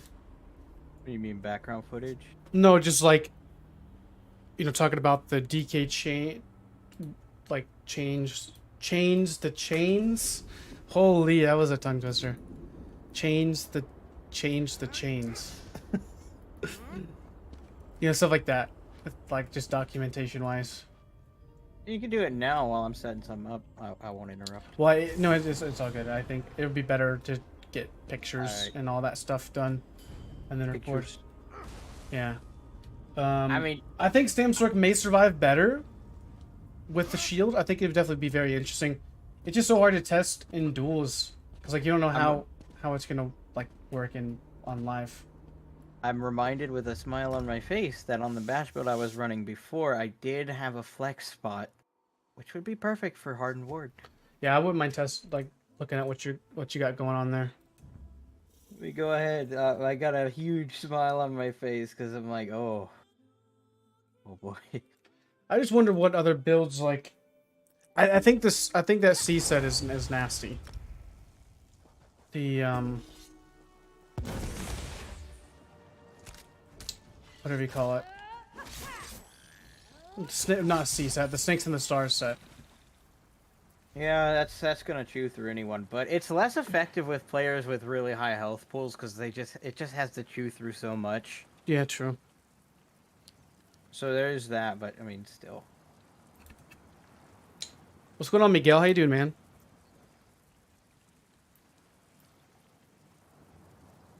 I mean, we do. No, I don't have to. All right, I'm on my Sork build. I actually really enjoyed this Sork build. I'm not even lying. Oh, just because it's easy. This Sork build is so easy, dude. Brain dead to the max. Wait, am I on the live server? No, we're on PTS. I was afraid because my resources were going down with my Deadlands Demolisher. But that's because I didn't open any jewelry things. Magblade Brawler build? Oh, man. I don't even know what I'd start with, other than just, like, running the conventional builds. Is there any one piece besides a monster set that gives you additional resistance, like armor? No. I think the only thing that I could think of is, like, maybe one of the one-piece druids for health. Okay, no, because we want armor for more bash damage, so I can make these instead. So I gotta go find a one piece with armor on it. Yeah, I'm on my Sork, so you got plenty of stuff to test. Thanks for the $14 donation, Yzma. I appreciate the support, man. How have you been doing? Did you quit there for a little while or something? Because, like, I seen you playing the other day or talking about it in Nice's stream. Or not Nice's stream, Nice's Discord, sorry. Did you come back?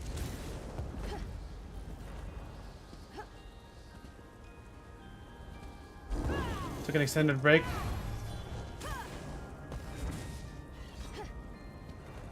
I think if I were to change the Sork for open world, I'd probably just run the Veteran Ice Staff. I wouldn't run dual wield. I would run Ellie Sus there. I'd probably drop Caltrops. I'd probably run like Execute or something. If I was like trying to make an open world build.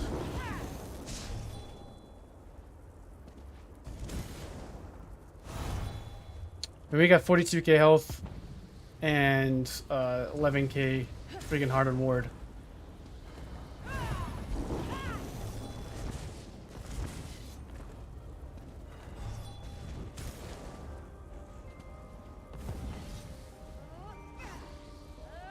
Warden will have access to Major and Minor Berserk now? Well, I mean, I think everybody does now for the most part if you're going to be running Wrecking Blow. But Wrecking Blow sucks, like, until they fix the animation of it. You know, the best part, too, is I could pick between the lady or the tower for more health or more resist. I might go more resist first. Unbuff them at 32k resistances. Oh. And my stuff isn't even gold. Yeah, there's nothing wrong. There's nothing wrong with doing something like that. Athletic Bird. Because like I'm running probably, and I probably should even change these away from Bloodthirsty, but I honestly like Bloodthirsty.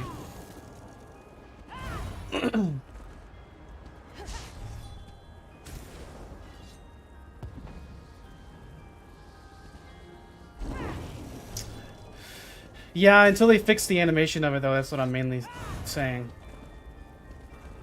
I'm gonna test this with you, then probably hop off for the night. Getting still a little bit sick. I need to eat. You haven't eaten dinner yet, dude? That's insane. Wait, I ate lunch earlier. I had 3 tacos for dinner. I wonder what it was 4. Ate them so fast. Because I skipped lunch. Well, I think we got a lot of stuff tested today, even though it may seem like not a lot. It still is quite a bit.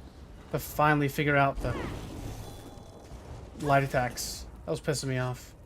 Yeah, how are you going to address that in a video? I don't know. It's going to be so much information. It's like so many caveats. It's like, in short, light attacks are buffed. If you want to know why, stick around. If anything else needs to get golded out. testing purposes. Do I even? I do have a food on. Okay. So obviously we're building into our shields, but we have plenty of recovery to back it up. Because at base, I'm at 1,511 recovery with absolutely nothing else done to the build. So what are you gonna do about healing?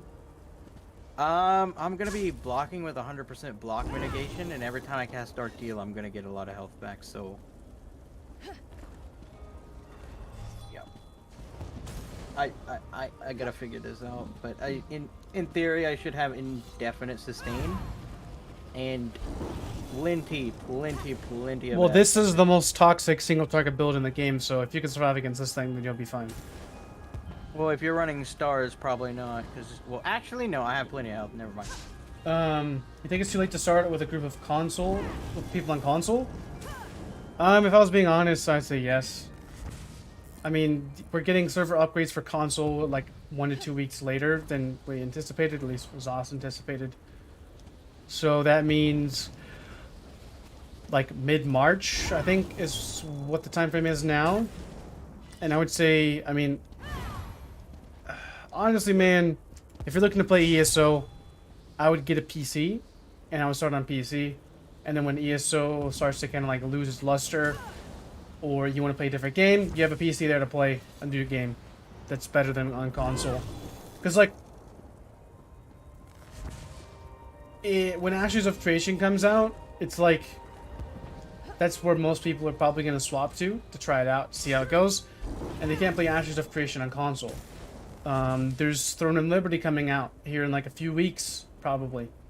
I'm gonna be trying that MMO out. I would say if it was up to me, and I would swap the PC if I could, because it gives you so many other options for games. Not saying the console's not good, but whenever I last played on console, population was dying significantly in PvP.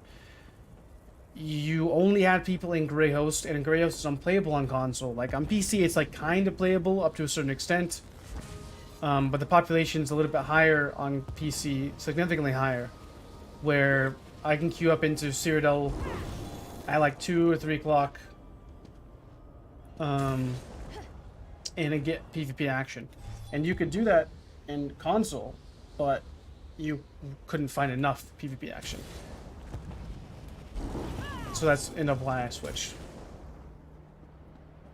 But that's just my opinion. I mean, if you play on console, I mean, if you play on console, then it's fine. But if you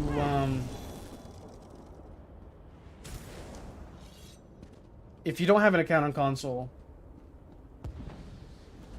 then I wouldn't even worry about it. But if you do have an account on console and want to like play with your friends, then I mean, yeah, you can always have fun with your friends, but I think it would be a waste, in my opinion, when everything is better on PC. PC doesn't have area chat now. What's good, Sep? You about ready? I'm making sure I get every detail of this down. I'm debating because I had like another 2 specs with this one. One of them had O console since I didn't have to press too many buttons. I have just so much free bar space with a build like this. I'm trying to figure out what I want. Well, I would run at least sus, to be honest, if you have free bar space. Definitely, probably worth it in there. Let me put Tri-Stat on the big. But PC doesn't have area chat now. It has Discord. And it's pretty much everybody uses. I'm curious if it'll just go all the way to the base damage of what Draugr does if I'm just holding block with 100% mitigation. Because the uptime really does depend on your sustain, but this kind of fixes your sustain, so you could just block forever. I think that's about it for the gear. Looks like I have a job for next week to do some flooring. Let's go. About a $10,000 job. Holy. Well, I'll be busy for a few weeks. That's always... I like the balance between what I'm doing now, honestly. It makes things much more smooth. It's like I can kind of do this, you know, make a little bit extra money here, and then go back to kind of like what I enjoy doing, YouTube. Still enjoy doing, you know, what I do in general, but it's like, man, that's crazy. I'll be like set for like a few weeks to get some work in. Wait, so this job's gonna pay you how much? Pay me how much? The total Like job, 10K? yeah, for labor, yeah. Goodness gracious. Yeah, we'll keep you busy for a little bit. Well, so we're doing some hardwood, at least What right now. Hardwood floor. Wait. What? Shielded Assault gives you a damage shield based off of your max health after you use it. That's the gap closer. Yeah. I can cap out my health bar with shields on this build. And I have 42k health. Yeah, so I'd go with And I Hardened have Ward. 100% block mitigation as well. And your resistances are going to decrease the damage you take on your shields, too. Because they scale off of resistances. Glorious. But yeah, we got a... it's a 1,100 square foot house. She's wanting hardwood installed. 1,170. And wants to remove the carpet. That's there. My question is where these skills go, because I have so much extra space. Like, it's almost just worth using Oak and Soul on a build like this. For simplicity's sake. Yeah, but then you're I'll test losing... both. I'll test both. Whatever you call it. I'm losing Markin, which is just like 2k resist, big deal. I have literally every other buff I could ever need. And so much health. Hold on. So I have Hardened Ward. I have this. Oh wait, I don't have. Oof. Okay, yeah, I can see that. I just don't know how usable it will be in PvP. Depends on how hard it hits. That's what I'm worried about. My health is way lower on the back. It should hit really hard because we have almost 40k resistances literally unbuffed. Yeah, but I've seen that resistances that didn't scale very well last time I checked it. We could go higher. We got vigor too. Buff up. 45k resist. We're good. All right, let's go over here if you wanna. No, I'm not good as in good. I still have 3 open ability slots. On your front bar or your back bar? Back of our. Okay. You want to use Elusive Mist? Do you want a double bar bound Aegis? Yeah, what's a good double bar? Oh, I can use elemental susceptibility. I haven't put that on yet. That's free. Do you want to? Let's see. We're gonna be snared for quite a bit. So I could just toss on Race Against Time as well. You can also use Reverb. That scales off of I'm your using bash damage. Power Slam. So what does Reverb do versus Power Slam? Power Slam stuns. No, Reverb stuns. And has 2 I instances already of have damage. the Shield Assault. Shield Assault's gonna give me a 15k damage shield when I gap close. Well, Power Slam, while slotted, blocking any attack grants resentment, which reduces the cost of your next Power Slam. Oh, that just reduces the cost of it. Yeah, we can have more sustain and just spam it more. So That I only get a procs it stun or I once. get reduced cost. I mean, I wouldn't use Power Slam because it used to increase the damage of it. Now it's kind of garbage.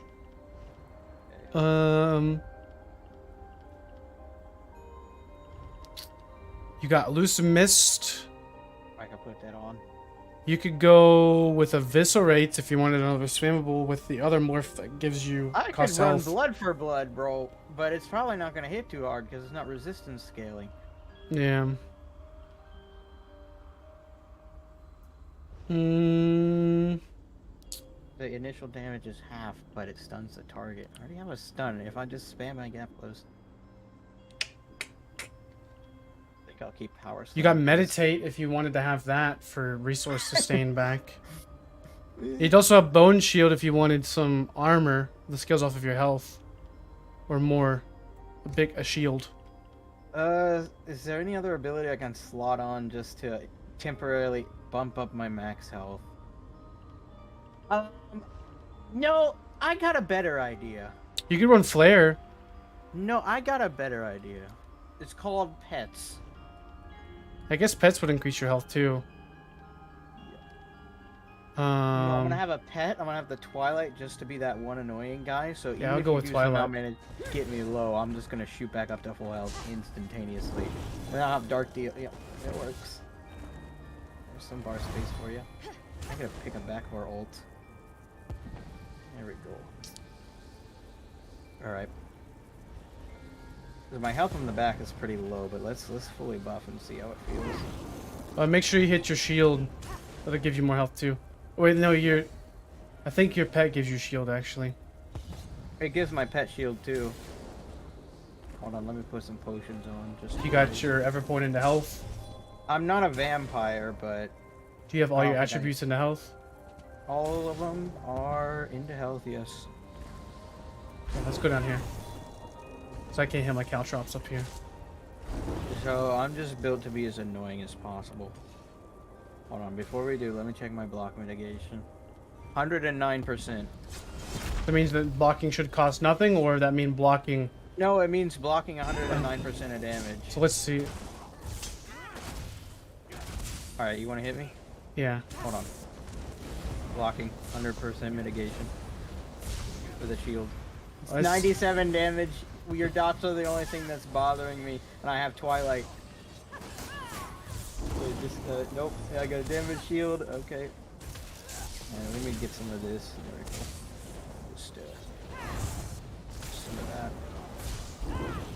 I mean, monk. Alright. Put some pressure on me. Make me work. Let's see what this build can do. It may be the worst build I've ever made in my entire life, but I still gotta see.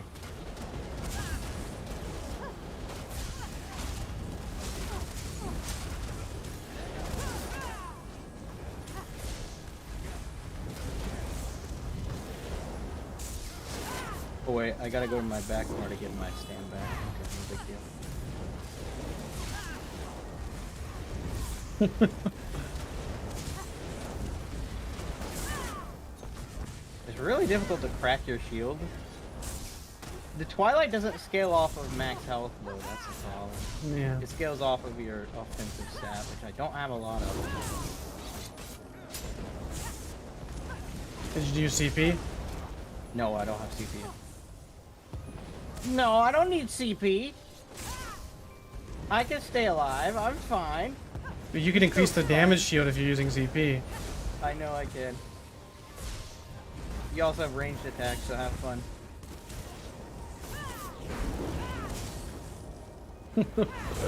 my stam sustain is full. I don't know why I'm casting that.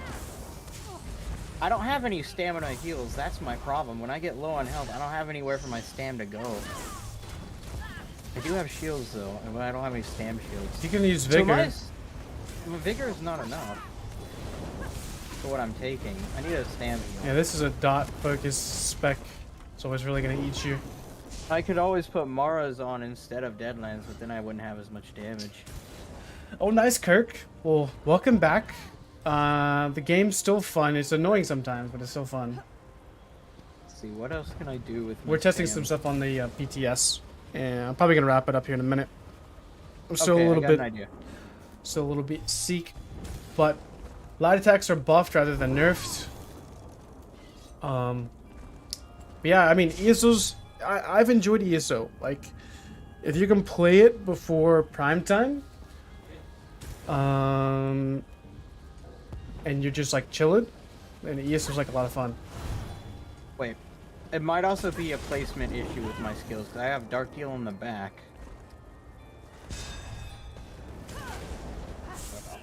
And put CP in where I don't need it. Did that mean Overload light attacks are buffed too? It might. I haven't tested it.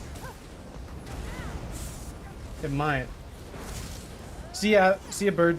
Have a good one, man.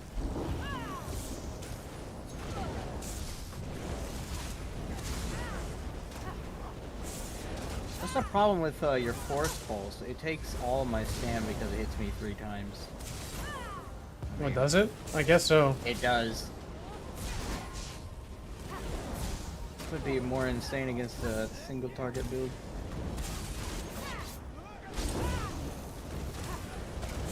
I just love how simple this thing is, bro. I just like, oh, you ready? Ready for my combo? Oh. I have decent shields for my health pool as well. I mean, we have about the same kind of health. Yeah, you also don't have CP either. You could be reducing the cost of your block. Yeah, I could be absolutely cheap. Why are you so slow? Because I got the one. That's how I get 100% mitigation. I don't really need it though, and I can just shield charge you from halfway across the map for no cost. I can move as slow. How much is your damage? Let me see. 1600 bashes. I mean, it's pretty consistent. That's a war of attrition. I know. I don't think that change is quite working for me. I switched to more of the dark deal to the stam one because I had so much stam I didn't know what to do with. And now I don't have. Now I have way too much magic, which is actually a good thing because I can do this. I just forgot. Maybe this might have fixed it. I don't know if I'll be able to kill you with your health pool, but No, I don't think so. this build is just. Yeah, I think it's definitely annoying. interesting, but I don't think it's like gonna work. Like, I tried all the bash stuff and it just didn't really scale up high enough. You know. I mean, when we're in a health meta like this, maybe. Be fine. Got plenty of stamina converted into magic. Infinite sustain. Remember? Not a bash. No.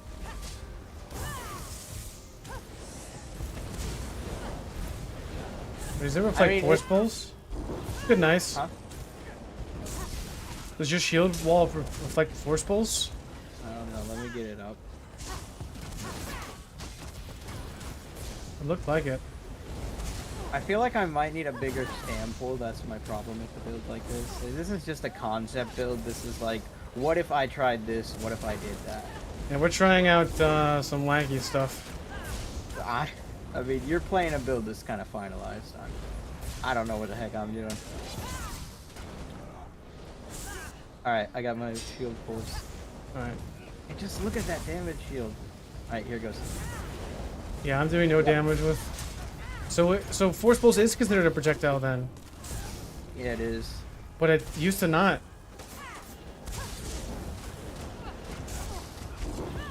I really need to be more consistent about using my shields, which I'm not either. Like, I'm playing this build probably the worst way I possibly could because I'm just not being smart about my stuff. I think there's potential here, I just need to refine it.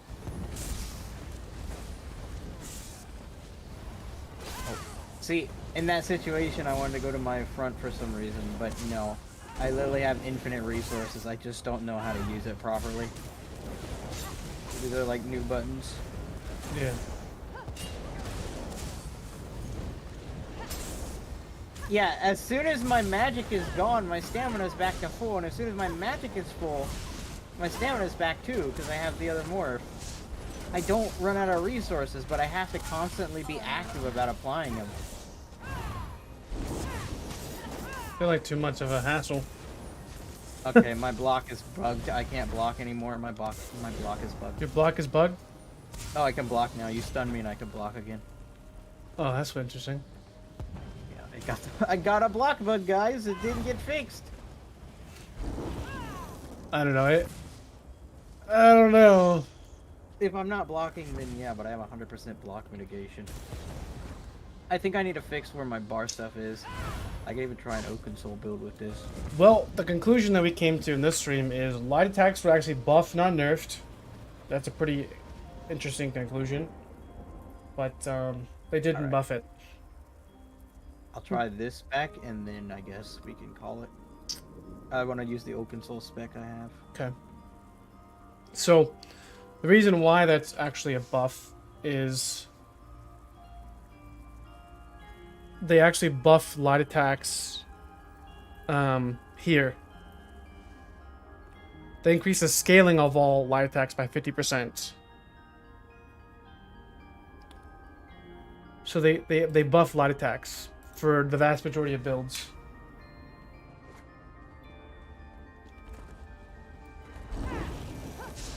Okay, I gotta see which one is better for me to have. So this increases my mitigation by 40%. The other one bumps it up by how much? By 5% per piece of heavy I have, so that's they're about the same. Right. No, Let's put that this here. one's better. Alright, so this time I have Oaken Soul. I dropped the pet though. So everything's just exclusive to one bar, but I can move now. I have one heal. I can't even CC break that. I could just spam it. 100% block mitigation's gross. I don't have 100% anymore. I dropped you it, don't. took it off. Because I'm using Oaken Soul. I'd be on the back bar. Are you running stars? Yeah. Okay. Because I can keep my damage shields up pretty consistently, my mag shield at least. Well, the difference though is it's a little bit different for PvP because like it's very simple in PvE. Like the light attack or the light attack changes. When it gets very complicated in PvP, whenever you're adding in Battle Spirit on top of it too. I don't have enough stam, but I have enough magic. need So I stam, just- I didn't see his video on it, but I was mainly wanting to test it for myself. And the conclusion we came to was his light attacks across the board were buffed for PvP. Now it's not as significant of a buff as PvE, but like if you're under 5300 damage, then it was a buff. A significant buff. I don't even know what my damage shield is giving me. Oh, I don't have CP in, that's right. I don't even have CP in.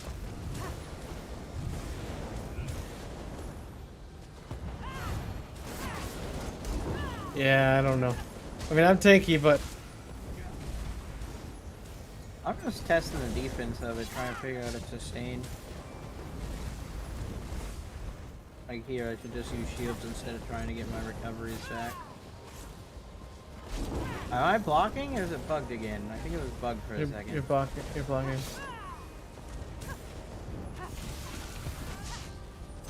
Yeah, that star set is just gross. I mean, I only have one heal, and you're taking off 2k health every time I use it. Unless it crits. No, it doesn't crit. No, I mean my heal crits. Then I actually get more back.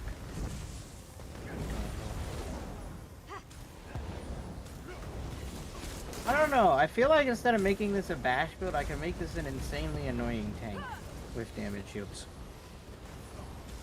I think so. But it's just really hard to sustain my stamina when I don't have CP. Even with the what's it called? Yeah, so maybe don't use Telvanni with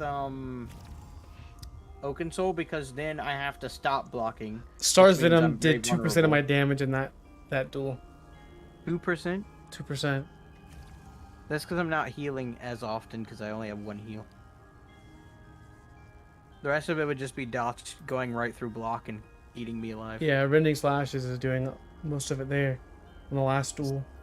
Yeah, dot meta. I might need to run Mara's Bomb and Telvanni and just be a tank instead. Yeah, I think so too. No bash build. You could just be a tank though. Ooh, bash build. No bash builds, but It tank. just doesn't hit hard enough. I've tested it a lot. Maybe Alright, well- the previous version was okay, but after they nerfed it, What they nerf? they nerfed bash to where it didn't hit as hard anymore. They've had like 3 or 4 iterations of bash. Like Filling out a niche playstyle. when the Deadlands Demolisher first came out, that's when it was actually kind of decent. Yeah, I'm not noticing it carrying too much. But yeah, I think about it now. It's a tank build. I could just make a tank build, but I mean, you wanted to wrap up the stream for a little bit, so I'm not gonna stop him from it because you gotta eat dinner too. Man's gotta eat. Yeah, he was using Devlin's Demolisher, but he's trying to like a wacky shield build too. I think I'll put Mars on instead of Deadlands and I'll be fine. And I literally won't die at that point. Probably not. So, yeah, Sork is okay a little bit. I don't know. I'm worried about Crow. I'm really worried about it. I don't think Crow's really... I mean, unless you run weapon sets, you really don't have any builds for it. Like, it's not going to be unique to the class. It's going to be like just weapon skills. Nice doesn't play this game too much anymore. Huh? Nice doesn't play this game too much anymore. He already got something though, okay. I don't know. I looked at Crow and is like, yeah, I don't even want to fool with that. Like, Harmony's nerfed. Blastbone sucks. It's like, what do you even do with it? There's one person that can make it work, it'd probably be nice. Yeah, I don't have the passion for that class as much as he does, so... It's like, yeah, I don't want to fool with it. I mean, don't get me wrong, like, the dots are really the only thing you can go with it. So I was looking at running Flurry and Vanishman Destro, but anybody with 2 brains could have, you know, put those 2 things together. Because, like, that's the only thing that's going to be good on it. Probably even have to drop, probably not even run Blast Bones. Because it's so bad sometimes. You need consistent damage with any build. It doesn't have enough, like, even stacking dots. What dots do you have that are not in your, like, you don't have any class dots that you No, can you use. don't. So you have to use weapon sets. Yeah. Like that, like Vate is the only thing that can work on Necro. Vate, What do you Destro. mean, ouch noise? We said you're the only person that could probably figure something out. I think he's talking about the brain cells part. Oh. Well, I wasn't insinuating anything like that. Nice, you know that. But it's just the reality of the situation. Like on DK, anybody can put 2 brain cells and put together Data Trickery on DK. It's not like rocket science. And Bloodspawn. And Bloodspawn. Don't forget that. Yeah, I mean, so. And now it's Mara's bomb on anything, and Yeah. no need for brain cells either. Yeah, you just need less than 2 brain cells. He said, but it's no, I didn't mean it like that. You know, I didn't mean like that. I'm saying like that's the, like, objectively speaking, you're not going to get it through damage of skills, like of your class skills. So what do you do? Right. Like you can't, you don't do anything else with it. Like Vate is definitely 100% a must on the Crow.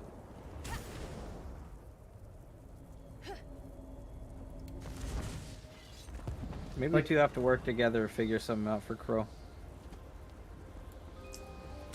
Yeah, I've been thinking about other builds I wanted to test and try in the PTS. I definitely need to go to the drawing board and kind of see what I want to look at. I'm out of build ideas, man. I've just given up on the game for some of it. It's just gonna get changed.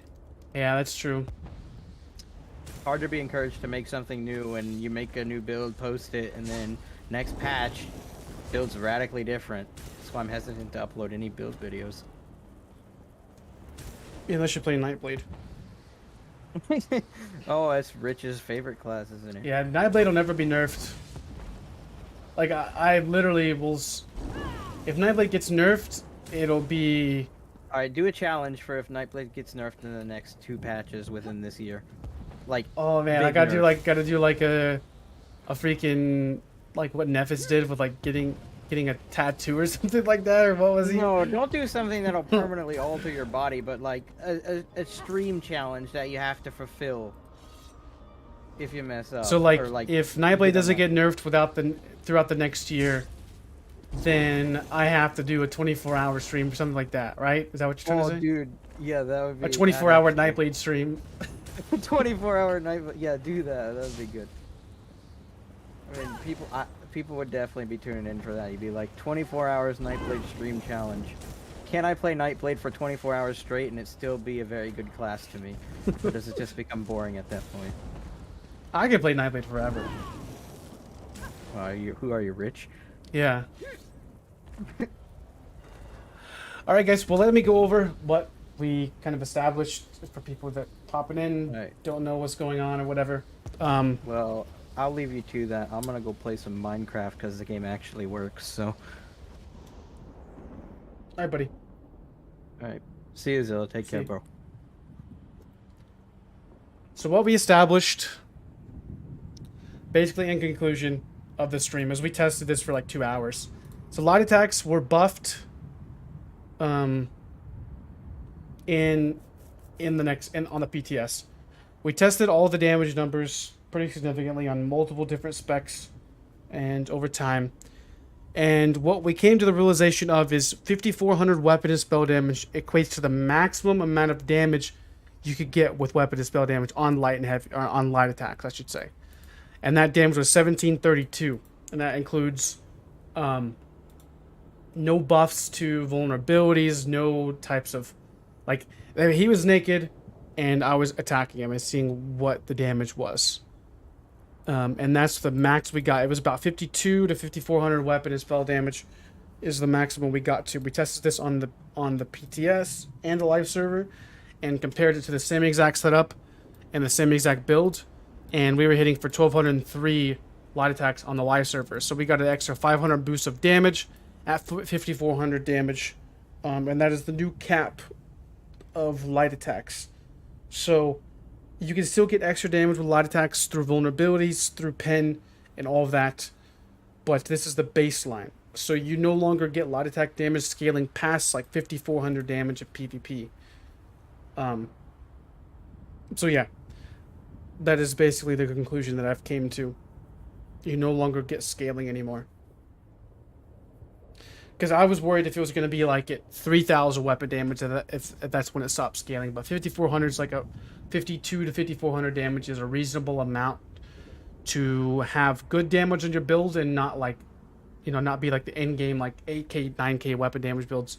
They're definitely going to see a significant nerf to their light attacks, or possibly not even a nerf at all.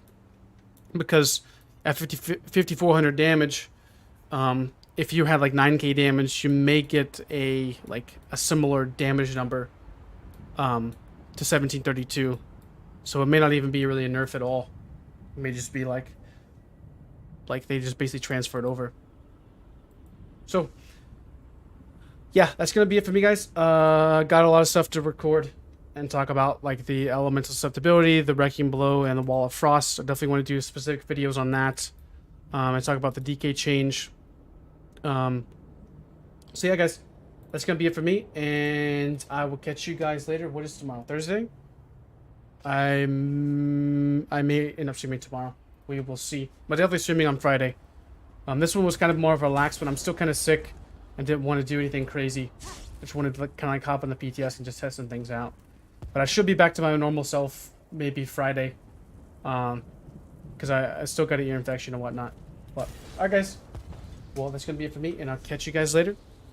Peace out.